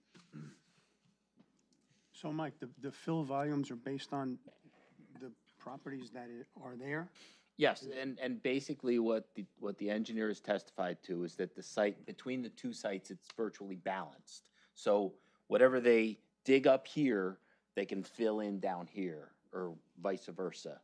So and that assumes that all the material is reusable. But we understand that there's rock. Some of the test pits have shown that there's rock. We don't have a complete program yet. I know that there were some additional test pits being done at the site. I don't know if that has been mapped yet. But so we don't have a feel for how much rock there is, how much rock removal is necessary, and what the quality of the soil that's being excavated is. So we don't know what's going to be able to stay on site and what's going to have to be exported. And with every truck that goes off site, a new truck has to come in to bring back other soil. So. Right, and I guess the point that I'm trying to make is in order to accomplish the development that's provided by the zoning, of course, we want to minimize trucks in and out as much as we can, and we would like to balance the site if we can. And as we get more data, we'll let you know, but it's sort of a byproduct of the process of developing. So it's not necessarily something where a site plan would be approved or denied because of the number of trucks bringing soil to or from the site. But we appreciate that it's important information for the community to have, and we'll certainly agree to share it as soon as we know anything different other than our current intent, which remains to balance the site. Understood. Question for you. Do we as a municipality have any rules or regulations on how many test pits we want to do? Do we set a minimum to say, hey, do this many so at least we can get a better idea of what we're up against? Our ordinance does not say that. Sorry. We are doing additional tests. Yeah, but not to jump ahead, but one of the comments was to do additional soil testing in accordance with the DEP soil testing manual, which we have done and it's in progress. The test pits are completed, so there is a vast majority more test pits than initially designed for the initial investigation. It's just being compiled and will be completed and submitted to Mike for review so he can confirm additional soil conditions at the site. More stuff. Can't Yes. wait. Yes. We're into our last 15 minutes, and I know there's people from the public here. So I don't know if you want to end so here, you- open it to the public so you don't have to, Yeah, so you can close this out, I unless you think want to that's- reopen it. I think it's probably a good idea, Mr. King. I appreciate you minding the time for us. So why don't, and I'm just going to sort of say where we're at so that we don't lose our spot going forward. So we just concluded number 1 in the soil movement and grading section of, or at least that was what we were discussing, of Mr. Yeah. Petrie's memorandum. And I agree, Mr. King, it probably makes sense to pause and hear from the public, and then maybe we can talk about scheduling for a minute or two, and And then it you caps can move this. on to your next item. Yep. So I believe we're gonna stop at page 25. Yep, we'll be picking up at the top of page 25. Okay, Thank you, Mr. Chairman. You're welcome. So at this time, I'd like to open up the meeting to the public. Is there anyone here from the public like to be heard? With questions with regard to the testimony that That was you heard tonight? Please step forward. Jen, we want them at the podium. At the podium over here. Over here. I'm sorry. You're getting mixed So she- messages. You could hear better. And just for the record, can you state your name Sure. and address? Absolutely. My name is Max Kleiman. I'm the treasurer of the Sterling Green Home Owners Association. And what I'm stating is a major concern for the residents in Sterling Green. The last meeting here was in November. Since then, I could not go down Passaic Avenue at least twice because of the flooding that occurred after rainfall, snow, whatever the case was, at least twice. And that's before the construction of the largest residential development in Fairfield's history, with hundreds of tons of asphalt, concrete, timber, and the like. The question we have is, who will be responsible for the damage created by any flooding? Will it be this new HOA? Will it be Toll Brothers? Who will be responsible for that? Because at the end of the day, we're very concerned about potential flooding.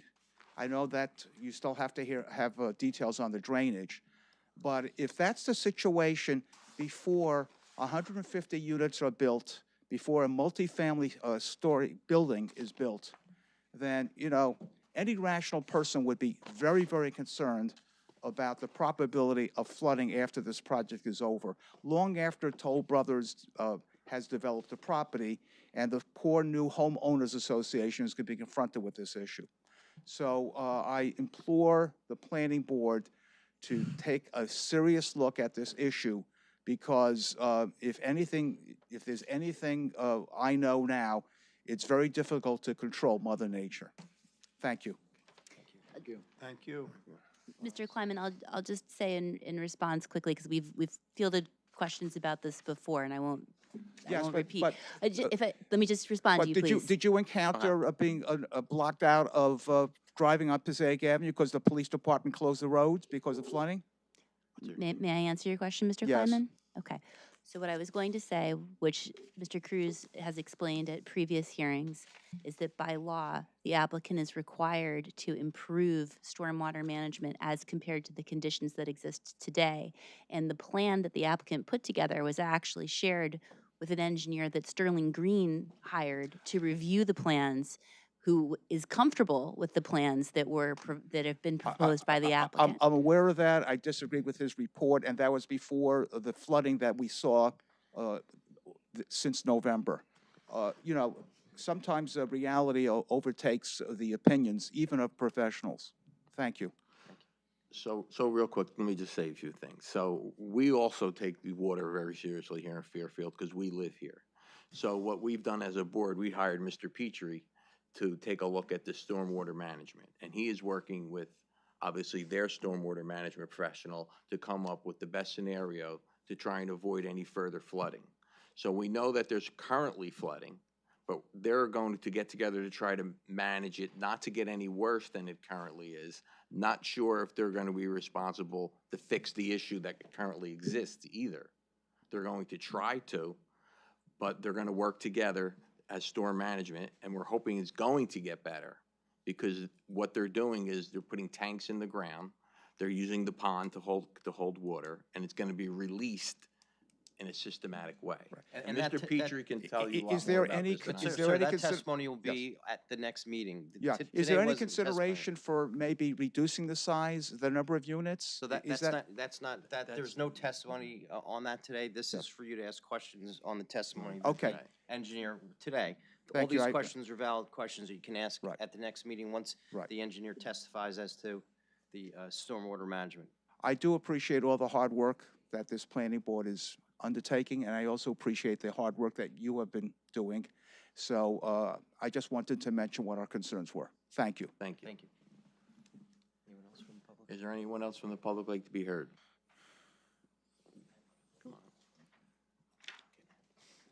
You really should. You may want to tell him not to. I'm Stuart Friedman, 33 Schindler Way, also Sterling Green. But a question was raised today, the first time I heard about it, was this pond that exists and the drainage from the pond. And where is that drainage going now, and where is it proposed to go? Or is it going to increase the drainage problem at Sterling Green if that water is released? Stu, right now, the discharge from that pond comes towards the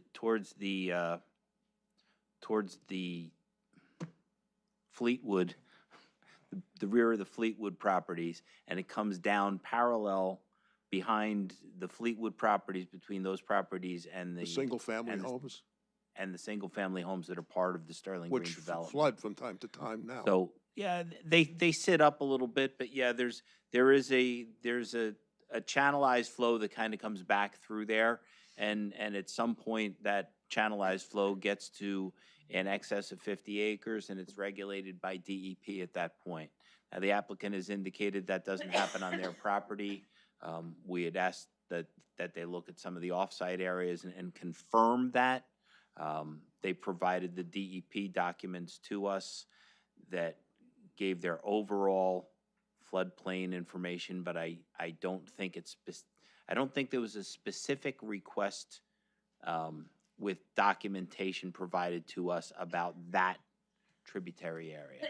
So I'll talk to Mr. Cruz about that, but that is the direction that the pond discharges today. So it doesn't come at Sterling Green, it kind of comes around Sterling Green. And it affects those properties more on Duval. But our concern would be more if you're going to release that, that's another source of water which was always used in irrigation and never really affected us below it. And now you have to do that. So I'm sure you got to work that into your calculations. Yeah, I think what was mentioned tonight, for at least the first time that I heard it, and I'm not a good note taker, never have been, but at the end of the day, the applicant has indicated that they're investigating the possibility of continuing to use that pond as an irrigation pond for the open spaces within the two developments. Our concern would be whether it adds to surface water or it adds to water table, but it's loose water that's being added to the problem. That's how I would see it. Well, if it's used for irrigation, it's being used for the same purpose that, that it's being used for today. That's right. And, But you were talking about I raising would- levels. Yeah, I would, Lowering levels. well, the lowering levels is just to match what happens today. So when you use that pond for irrigation, the surface elevation of the water drops because you're pumping it out and you're spraying it all over the grass, and the grass is growing and making it green and making it pretty.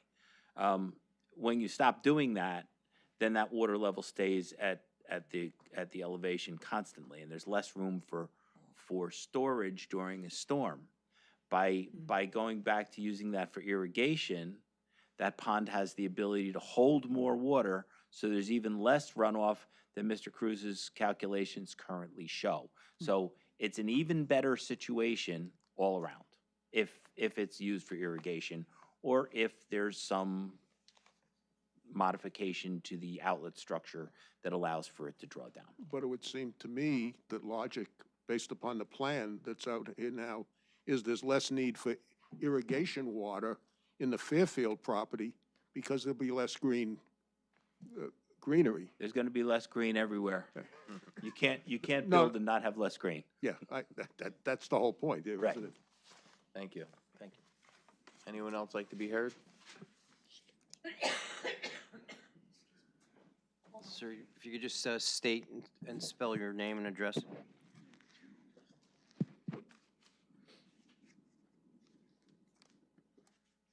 Good evening. My name is Mark Mojak. I own a properties in North Colburn and Fairfield. Can you spell your last name, please? Mojak is spelled M-O-J-E-K. Thank you. And I just want to make my point that we, at the North Colburn side, going to make a strong opposition. I already hired attorney and a traffic engineer. We strongly do not agree of using that Wheel Road Bridge as the main entrance to your development. Mainly reason is to protect your kids at high school. Nobody talks about that intersection, that's a major intersection, major access point for your high school. There's a lot of brain power over here. I don't want to insult anybody, but I want to go over a situation when the project is completed, beautiful, lovely, everything's done. 8 o'clock in the morning, 32 buses driving to the school. You have 250 seniors from high school. Half of them are driving. That's 125 unexperienced drivers. You have 700 apartments. You have 500, who knows how many senior citizens over there. I don't know what the number is, but I'm sure, there's senior citizens coming out of that development. It's 8 o'clock, and we have an active shooter situation in high school. Okay, how are you going to respond to that situation if you're going to block that intersection? Okay. There's a lot of hypothetical there. I understand the problem with this intersection. I understand that it's a major intersection because I pass through this intersection every day at 8 o'clock because I live right up off of Grandview Avenue. And I understand that when I come out of Allen Road and onto Grandview Avenue, I stop before I get to the triangle. And I sit from there all the way down through the high school. It's about 1,200 feet or 2,000 feet on the worst days. And so I understand the severity of this intersection, and I've been barking about this since the beginning. So I don't mind construction trucks going on the bottom of my driveway, using the timber bridge as the entrance to the construction site. The guy has to build. He has to bring the material somehow. I don't mind. It's on the bottom of my driveway, but I don't mind. Let them bring the material, let them build. But you have to protect the high school. I You understand. have to protect the kids. I- Because when you say you take responsibilities for those kids. And years maybe gonna pass by, some of us not gonna be around, but your name is gonna be on today's meeting. And that's a public record. I understand, and that's why I think you've heard me say I have concerns with the safety of this intersection at least 5 times during this meeting, maybe more. And if you were here for the previous meetings, you've probably heard me say it more times than that. I have concerns with this intersection. I think the pedestrian route for this intersection is, I'll stop short of describing it in the words I want to use. I think that it's flawed. I think that if I put 100 kids between the age of 14 and 17 at this intersection and ask them to cross according to the design, 0 would follow that pattern. I know my kids are driving every day. I understand. I will say, though, we did meet with the high school to talk about the proposed traffic configuration. And they were, well, I'll have Mr. Cruz, you confirm rather than me testifying, but we did meet with the high school, correct? Yes, we did have a meeting with the high school. And did they have concerns about the traffic configuration that's proposed? They were concerned more about the timing of the traffic to make sure that when they were putting a new schedule together for the high school, which they wanted to make sure that that schedule was known to us for shifting times for drop-off for access in the morning and the afternoons to make sure it didn't coincide with our active construction timing. And they were concerned about when this project would actually be being built, so that timing was in place before our project was basically in full force. And that's what our discussion revolved around. They didn't express any particular, in our recollection, any particular dismay with the actual functionality, intersection, or the traffic. It was the timing in the mornings. And you reviewed the proposed configuration with them as part of that meeting, correct? Correct. So listen, I have the utmost respect for educators. They're not engineers. So when you go talk to the teachers about the intersection, I don't know if that's the right place to do it. I think here is more of the right place to do it, in North Caldwell. I know there was talk about, there's a teacher holding a button on and off to control the light, which to me is unacceptable, and Mr. Petrie brought it to our I've attention. heard that's been resolved now. I hope it has. I have hope it not has. seen, it's a maintenance worker, and I have not seen that person there in quite some time. I think raising that at the county level may have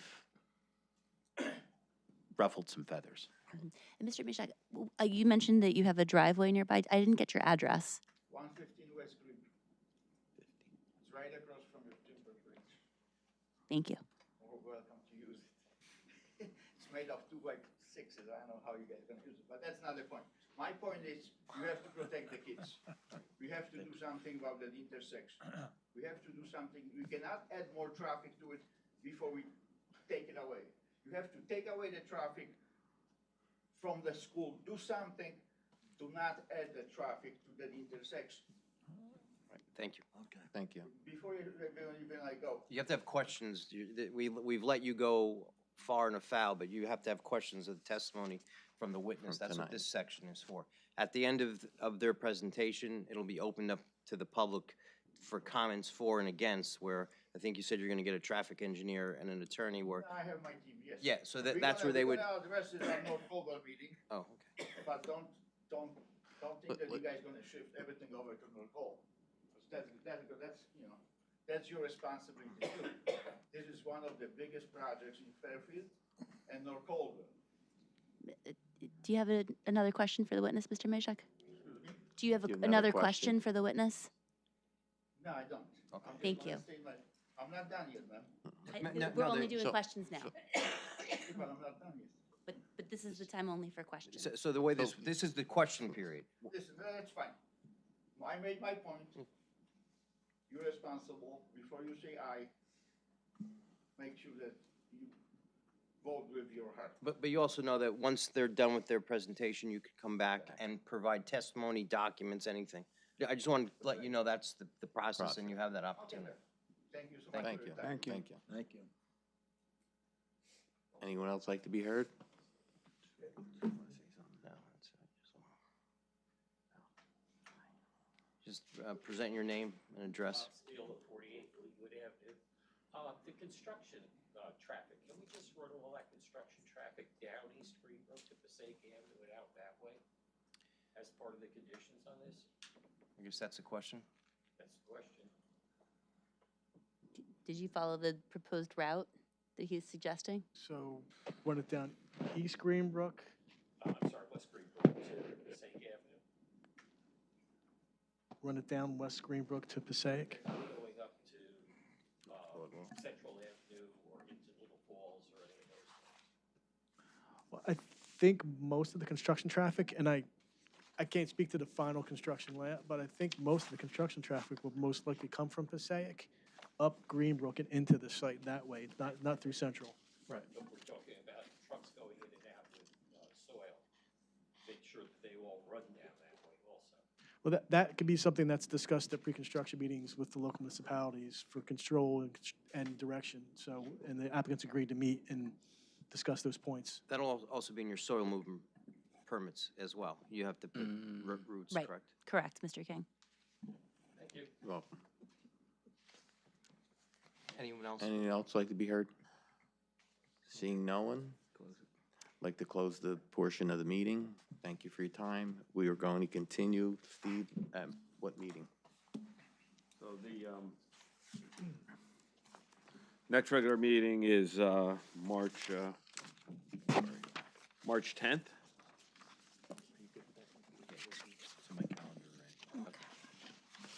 How are you for March You 10th? guys are looking to continue testimony at the March 10th March meeting? 10th meeting?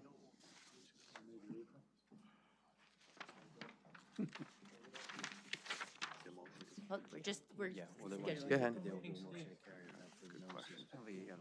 have your, Mike will have his letter to you by. End of next week, Okay, great. 20th. We're trading. Exactly. You guys can do an exchange. Put up like 4 things on that March 10th. Yeah, everything got kicked there. Yeah, before you, So, before the public goes, we're trying to 14th. schedule when the next meeting is, so you may want to stay here for maybe a few more minutes. Okay.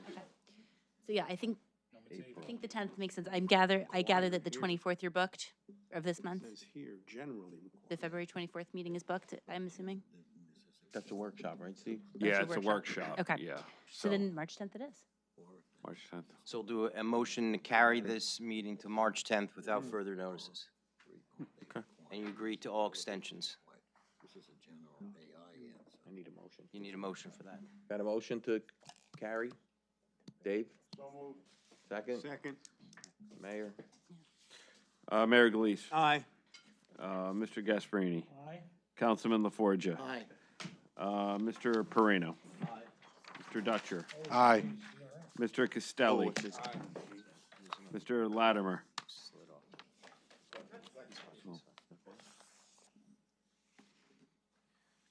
All right, so everyone in the audience, the next meeting will be on the 10th, 7 o'clock? 7 o'clock. 7 o'clock, with no further notices. Okay, thank you. Thank you, everybody. Thank you. We need emergency Huh? help. Do you need help? Thanks, everybody. Was his Stan? Is his name Stan? Stu, you okay? You Tim, need help? Do you need help? Sure? He's a veteran, he's tough. You don't have any landmines here. Not in here. Any personal injury lawyers around?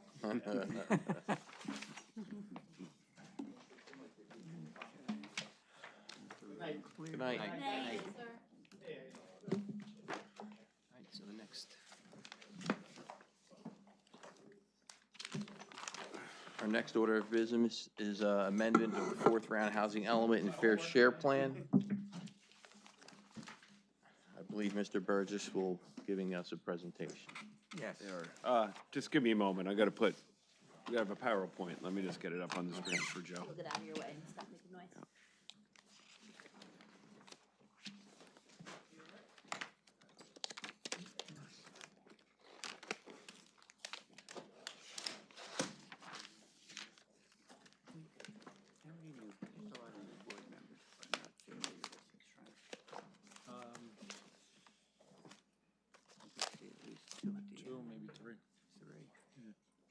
this one back.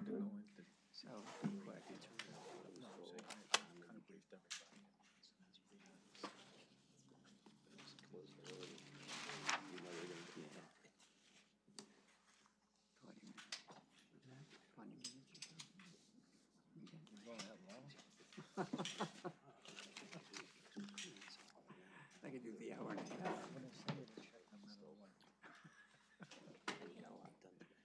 If nobody's gonna be here, I could. Rip right through. All right, have a good night. Good night.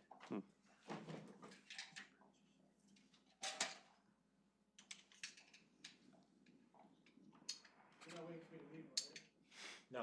Oh, yes, so we can talk about you. No, no, no. I don't need to hold up, sorry. No, you're not. No, We're waiting for we're trying to find it on the IT. computer. I gotta say, I swear it's a great presentation. It's so good, I'll email it to you It's tomorrow. always gonna be the same thing.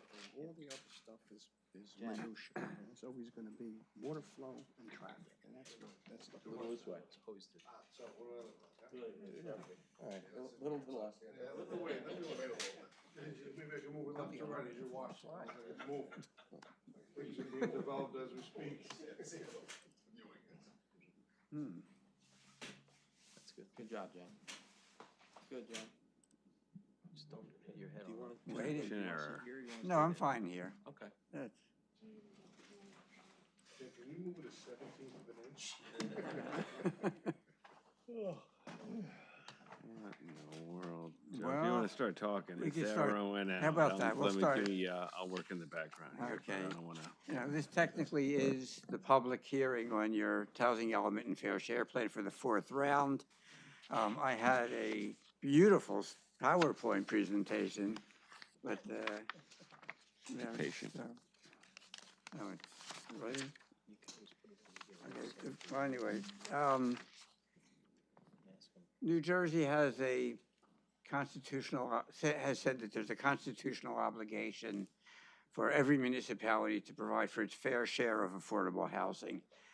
This goes back to 1975, when the original Mount Laurel one decision was rendered. At that time, the Supreme Court of New Jersey said that every developing municipality has an affordable housing obligation. And what happened then was everybody said, well, the next town over is really developing, but in relation to their statistics, we're not a developing community, so this doesn't apply to us. And what happened for the next 8 years, that argument continued, and not one affordable unit was built in the state of New Jersey. Come 1983, the Supreme Court revisited the issue in what's called Mount Laurel II. And Mount Laurel II, they said, we're going to dump this issue of developing municipalities. And basically, every municipality in the state has an obligation.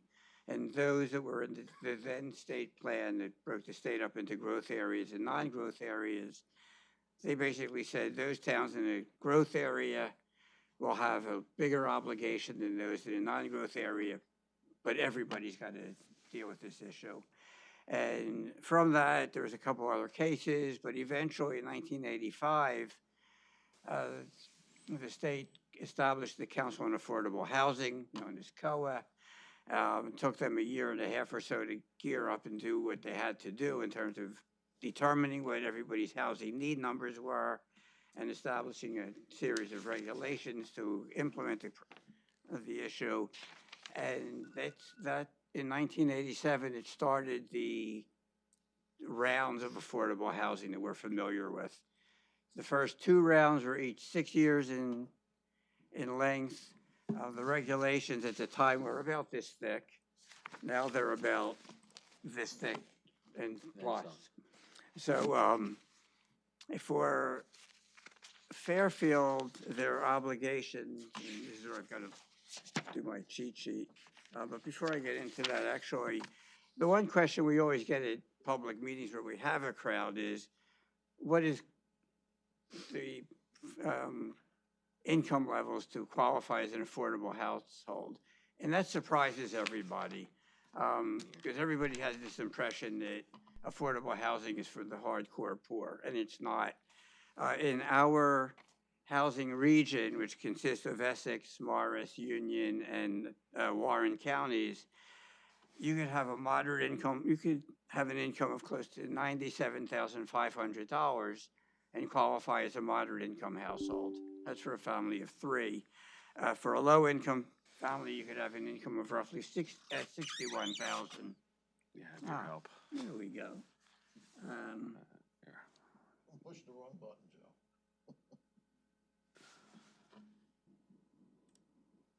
This one, right? Yeah. Yeah, but nothing's happening.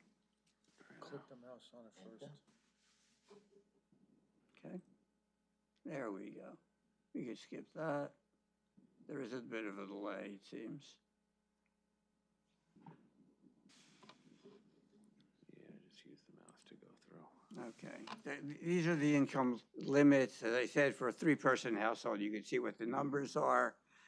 And if, you know, the state has established a range of everything from a one-person household to up to an eight-person household, but we just decided to show 1 through 5 to make it readable.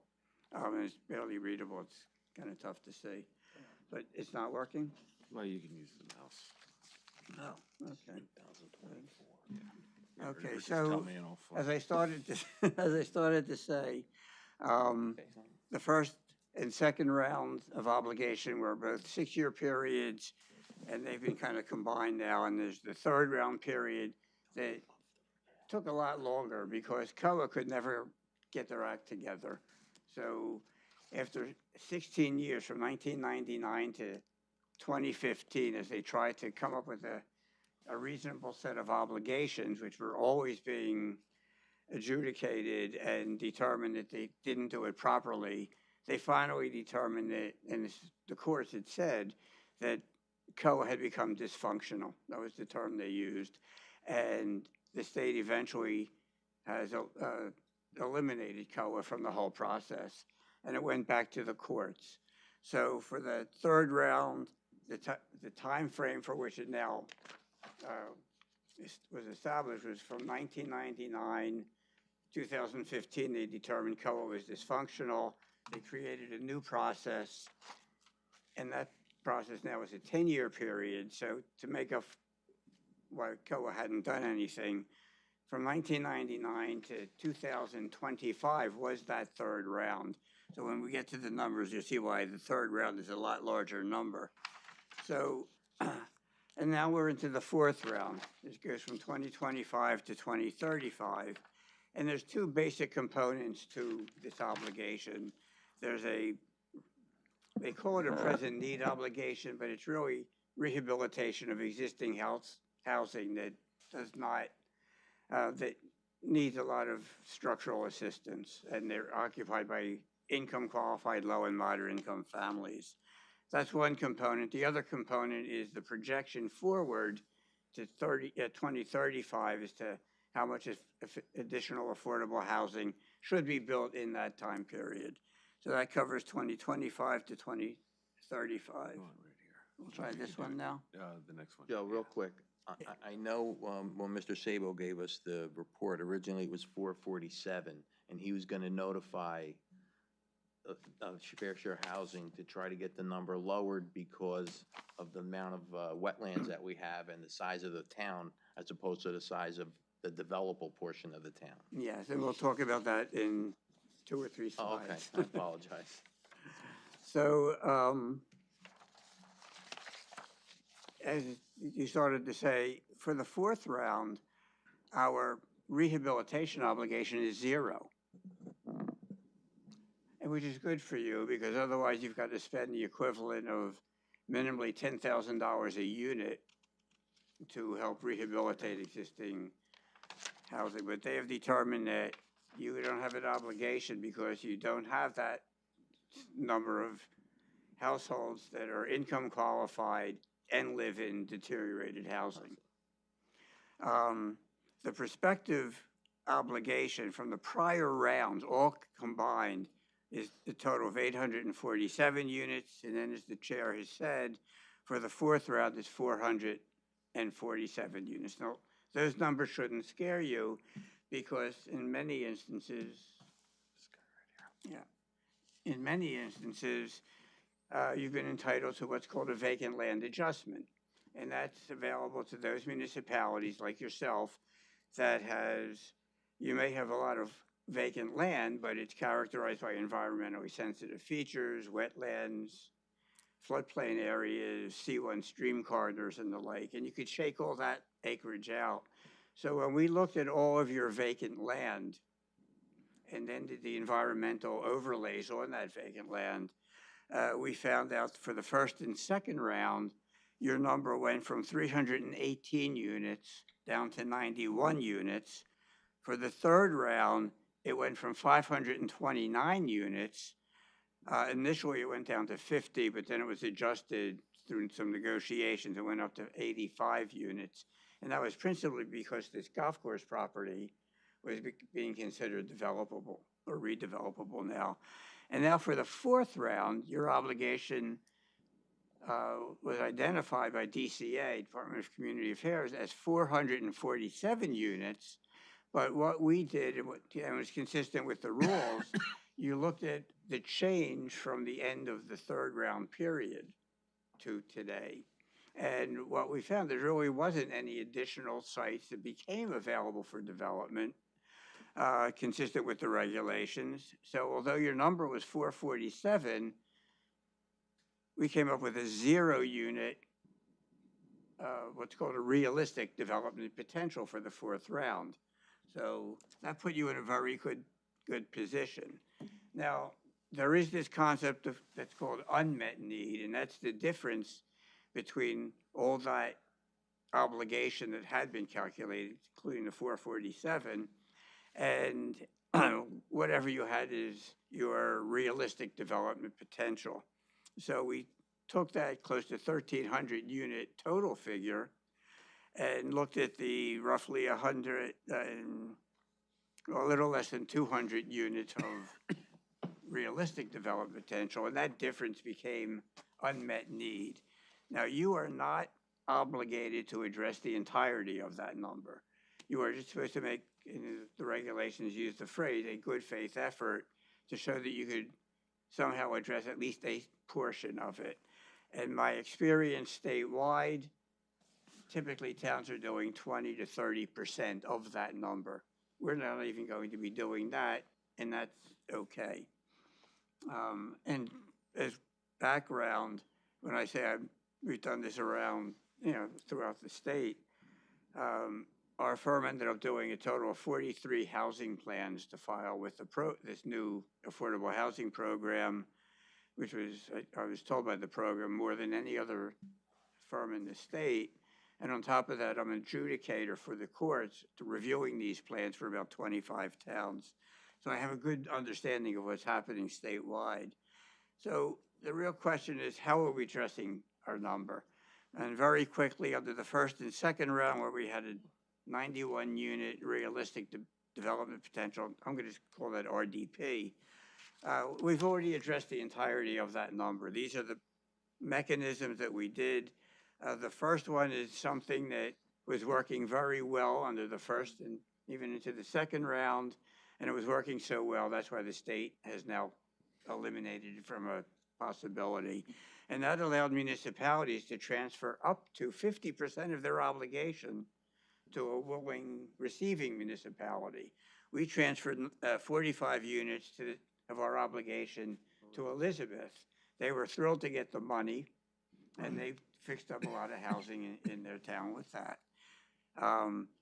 Woodcrest, the family rentals and the senior rentals in Tuscany Village all contributed to addressing our 91 unit obligation.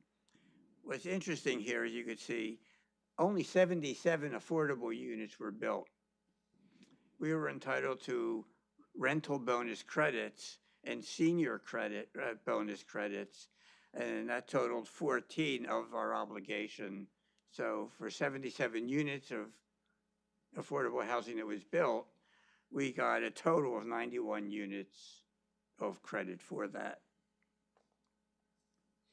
Moving on, that was the first and second round. For the third round, we had an 85-unit RDP obligation, although our third round initial number was 529. And you could see how almost all of these sites are already built. We have one towards the bottom, 404 Fairfield Road. That's under construction right now. And then we have the project that you just heard this evening. And in this way, we are dealing with our 85-unit obligation. Now, that means we have a total of 671 unit of unmet need. And we're dealing with just a few units to address the unmet need obligation. We've got 4 accessory apartments that exist. We've got some inclusionary development of 22 units from 3 different projects that exist and they're completed. We've rezoned, we've zoned in the 3 different zones that you can see on the screen. We allow development to take place at 13 units to the acre. And then we've got the green, oops, that's the next slide. Or you can see from the prior slide how that's the way we've dealt with a small portion of the 671 units. Now, I will tell you that we have a signed settlement agreement with Fair Share Housing Center under the 3rd round. So all this is set in stone and we're fine with this. Now with the 4th round, we have a 0-unit RDP. So all of that 447 units that you mentioned is unmet need. Now we are addressing a small number of that total as part of how we are showing a good faith effort to address a portion of it. You have the single best track record in the state for accessory apartments. You are being held up as the model for a community that has done not only, because under each round, you're only allowed to do 10 units of accessory apartments. I think under the 3rd round, they allowed us to do, I think it was 25 or so units of accessory apartments in town because you have such a good record for it. And under the 4th round, we're including an additional 10, which is the initial cap. You may end up doing more, but it's something to be proud of because it doesn't really have a significant impact on the community, but you get a big bang for the buck from it. We did have 2 objectors to our 4th round plan, Fair Share Housing Center being one. You're in good company. There were 424 municipalities that filed their housing plan with the program. Fair Share Housing Center objected to an even 400 of those towns. Go figure, they know better than everybody else. You did not have a significant objection from them. It was more in the order of, they just wanted some supplemental information to get their foot in the door to harass you a little bit, quite frankly. The other objection was the B&A application at 376 Hollywood. That was a more meaningful one because they wanted to see some development on their property.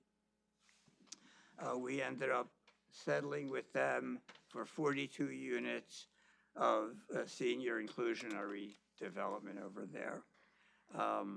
In addition to that, we're allowing 100 Passaic Drive to be developed at 13 units to the acre as an overlay. And then there's a new overlay where the existing MDO, MUO1, and RZO overlay zones, we've increased that from 13 to 15 units to the acre in an effort to settle with both of those objectors.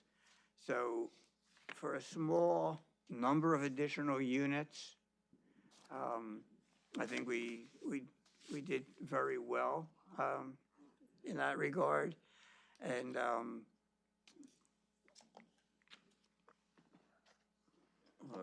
skipped a couple sheets there. You got the old plan, the next steps. I mean, the old one up here. So you are obligated to, it's not only the planning board's responsibility to approve this housing element and fair share plan. After you approve that, this evening, we are going to do what's called a master plan consistency review on the ordinances to implement that plan. Then this all gets shipped over to the governing body, and on, no, that doesn't make any sense. March the 9th, is it? March Yeah. 9th. March 9th, the governing body is going to endorse the plan, and then we send it down to the Affordable Housing Program. And then what will happen after that is the program judge will make his formal recommendation based on what we've done and send it to your vicinage affordable housing judge to make a final decision on the matter.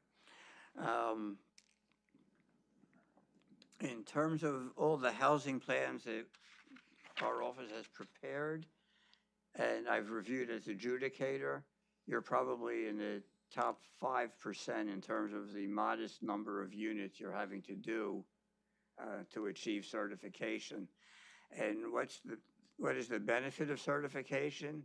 You are protected from any exclusionary affordable housing lawsuits for the next 10-year period, provided you implement it through the ordinances that we talk about. Questions? I got a question. So when you create the plan, obviously, for the township, I would believe. Then the plan comes to us, we take a look at it, and then it goes to the mayor and council, and they obviously approve it. So when you look, I have a copy of the new map. When you look at the new map and there's others, MOAs, how is that determined? How do you decide which multi-overlay zone would fit Fairfield the best? Okay.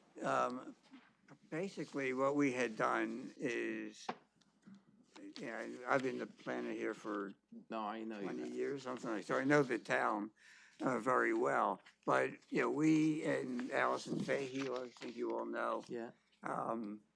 We drove the town to, again, look at sites. We had our environmental maps with us, so we knew which sites could be eliminated. And then we just had to make some determinations as to recognizing what our number is.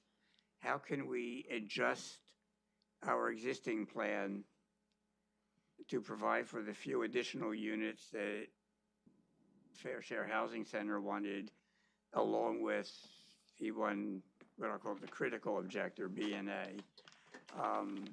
And that's really how it came about. We tried to minimize the unit count. Fair Share Housing Center typically takes the position of whatever your current zoning is. They seem to talk about 20 to 30 units to the acre at a new minimum. So we had a lot of back and forth with them to try to scale things back. I don't know how much you're familiar with Fair Share Housing Center. They have a bunch of very young, a lot of younger attorneys who are very aggressive because they're true believers. This is what they do. And it takes a lot of negotiation to Back and forth. bring them back to earth a little bit. Ground them. Yeah, it's an interesting process. And in large measure, it's a terrible process. They gave all the planners in the state 4 months to prepare their housing plans for all their clients. Somehow, and we don't even know how we did it, we did 43 plans in 4 months. Now, in the second phase of this process, they gave municipalities the equivalent of 2.5 months to review all the objections and approve your plan, because the deadline for approving all this and getting everything shipped down to the state in time is March 15th. So from January 1 to March 15th, that's the time that they had, everybody had to prepare their plans and get it approved and filed, Right. which is madness. And that's why we have to approve it at this meeting. Yeah, and the real unfortunate part to all of this because it was set up in a very legalistic fashion, it was in front of the judges all the time, everything had to be done in closed session with the governing body. Very unfair because, no offense to the governing body, but they don't approve the plan. The municipal land use law has the planning board approving the plan, and you've been cut out of the picture in large measure. So it's an unfortunate process. So got two other questions real quick. I'm just trying to learn the whole process because okay. I'm kind of interested in it. So when an objector comes to the town and objects over a piece of property and that they want to build, do they file with Fair Share Housing? What is the how process? Explain to me the Okay. process. You adopt a draft document. And that had to be done by between January 1 and January 30, at the end of January. Objectors had 1 month to file objections to the plan. And then that's when the negotiations began, with the objectors. You were fortunate, you only had 2 objectors, and one of the Fair Share's objection wasn't all that critical. Parsippany had 28 objections, 28 developers filing, I think it was 38 sites. And if you've been following them in the paper, they had a very rough go of it, and we were involved. It was not pretty. So the negotiations begin immediately. And as I said before, Fair Share often starts at very, very high densities, as do developers. As an aside, I had, in another Morris County town, somebody got approval for 35 units to the acre as part of their 3rd round plan. Okay. They, in May, received site plan approval for 35 to the acre. And then this process began July 1. They immediately, when they were entitled to file an objection, they filed an objection saying, change circumstance, we need 58 to the acre. Now, what the hell happened between late May and the summer? And we fought that one successfully. But just that shows you what was happening throughout the state. People were just hitting towns with high densities to see if they can get it or not. So again, you've been lucky with only the 1 developer objector. And the 1 developer objector, the number was much higher than we negotiated it down. And that's, again, part that's going to resolve once we pass this resolution. So That's part of, yeah. So Joe, what's our total number that we need by 2035? By 2035, you just have to zone for it as we spelled out. So it may never even happen. So if all of these people decide, I'm not selling my property, it doesn't happen. That's Correct. You just have to Make it- Make an an effort. opportunity for Okay. someone to be able to do this. Right. It doesn't mean that you can force anybody to sell their property or take their property to do this. Okay. That's correct. So there's no element of like eminent domain or anything No. of that nature? No, some towns have done that way. Some towns have decided to spend a lot of money and build their own 100% affordable projects because they didn't want it. What happens is typically for every 4 market rate, for every affordable unit, you would get 4 market rate units, 20% set aside.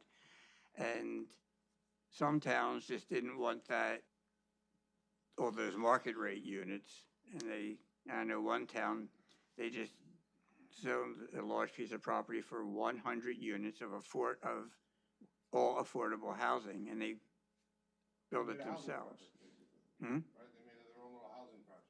Yes, but if they just did it as a typical 20% set aside, they would have had to see 500 units built in their town. But, that costs some money. So, But they controlled the game a little bit. yes, yeah. Any other questions? Any questions? Seeing none, any questions for business? Okay. Just to pass the resolution, so motion to. All right, so you guys have a copy of the resolution, correct? So we need a motion to pass this fair share resolution for the fourth round. Do we have a motion to accept the resolution as written? So moved. I will second. I think it's a good resolution. I think Mr. Burgess did a great job, and we should be happy that this is the way we're going. And pointing out, it protects us for 10 years, because the power, the steps going forward are I don't want to say relatively easy, but they're all there in the works to be approved. So, I mean, this is a good shot for 10 years. Yeah. Listen, once you start to understand it, like I'm starting to understand it, you get it, and you understand it, and you know it's within the law. And I'm sorry, as Joe said, he's been with us for so long, and we've always been a step ahead. We've been fortunate, you know. We ahead to protect ourselves, including all the wetlands and all the stuff that we have and the constraints on buildings. But you know, like I said, we've been around long enough that to see it and to get a 10-year protection is pretty good. That's very good. Joe, how many years you been a planner? A planner. Oh, planner, that's like asking him his age, leave him alone. Come on, Joe. Something to be proud of. I got my planner's license in 1981. God bless. Good for you. But it really, besides our professionals, Joe obviously the main one, the boards in the past, we've always been proactive, and that's why this community is the way it is, and that's why these things are designed where they are, and always had the best interest of the community, and keeping out of the harm of what a builder's remedy might be. So it commends to all of you and the boards before you, going back to when this whole thing started. I mean, you know, we've had instances going back as far as Sterling that started out as a builder's remedy, and you know, we successfully. You just never want to be behind the curve. Yeah, I mean, we've been ahead of the time, ahead of it a long time with developments going forward. So. And correct me if I'm wrong, but there's a lot of towns that just put it off and put it off and put it off until it's way too late. Well, Englewood Cliffs is the poster child for that. Englewood Cliffs fought affordable housing for years. They didn't want to see any of it. And they were finally in court and lost big, because not only did they have to swallow a tremendous number of affordable multifamily developments, the court took away their right to even review the site plans. Wow. Wow. So they had They their lost all own control. boards couldn't control it. How many did they end up? You never want to get in that 800 affordable units, I think it was. So times Any 5. other comments before we take the roll call? Yep. All right, Mayor Galise. Aye. Mr. Gasparini. Aye. Councilman LaForgia. Aye. Mr. Spila. Yes. Mr. Moreno. Mr. Dutcher. Aye. Mr. Castelli. Mr. Latimer. Chairman Cafone. Aye. Okay. Okay, lastly. Yeah, the lastly is, this will be very quick. There are 3 ordinances that were prepared to implement this plan.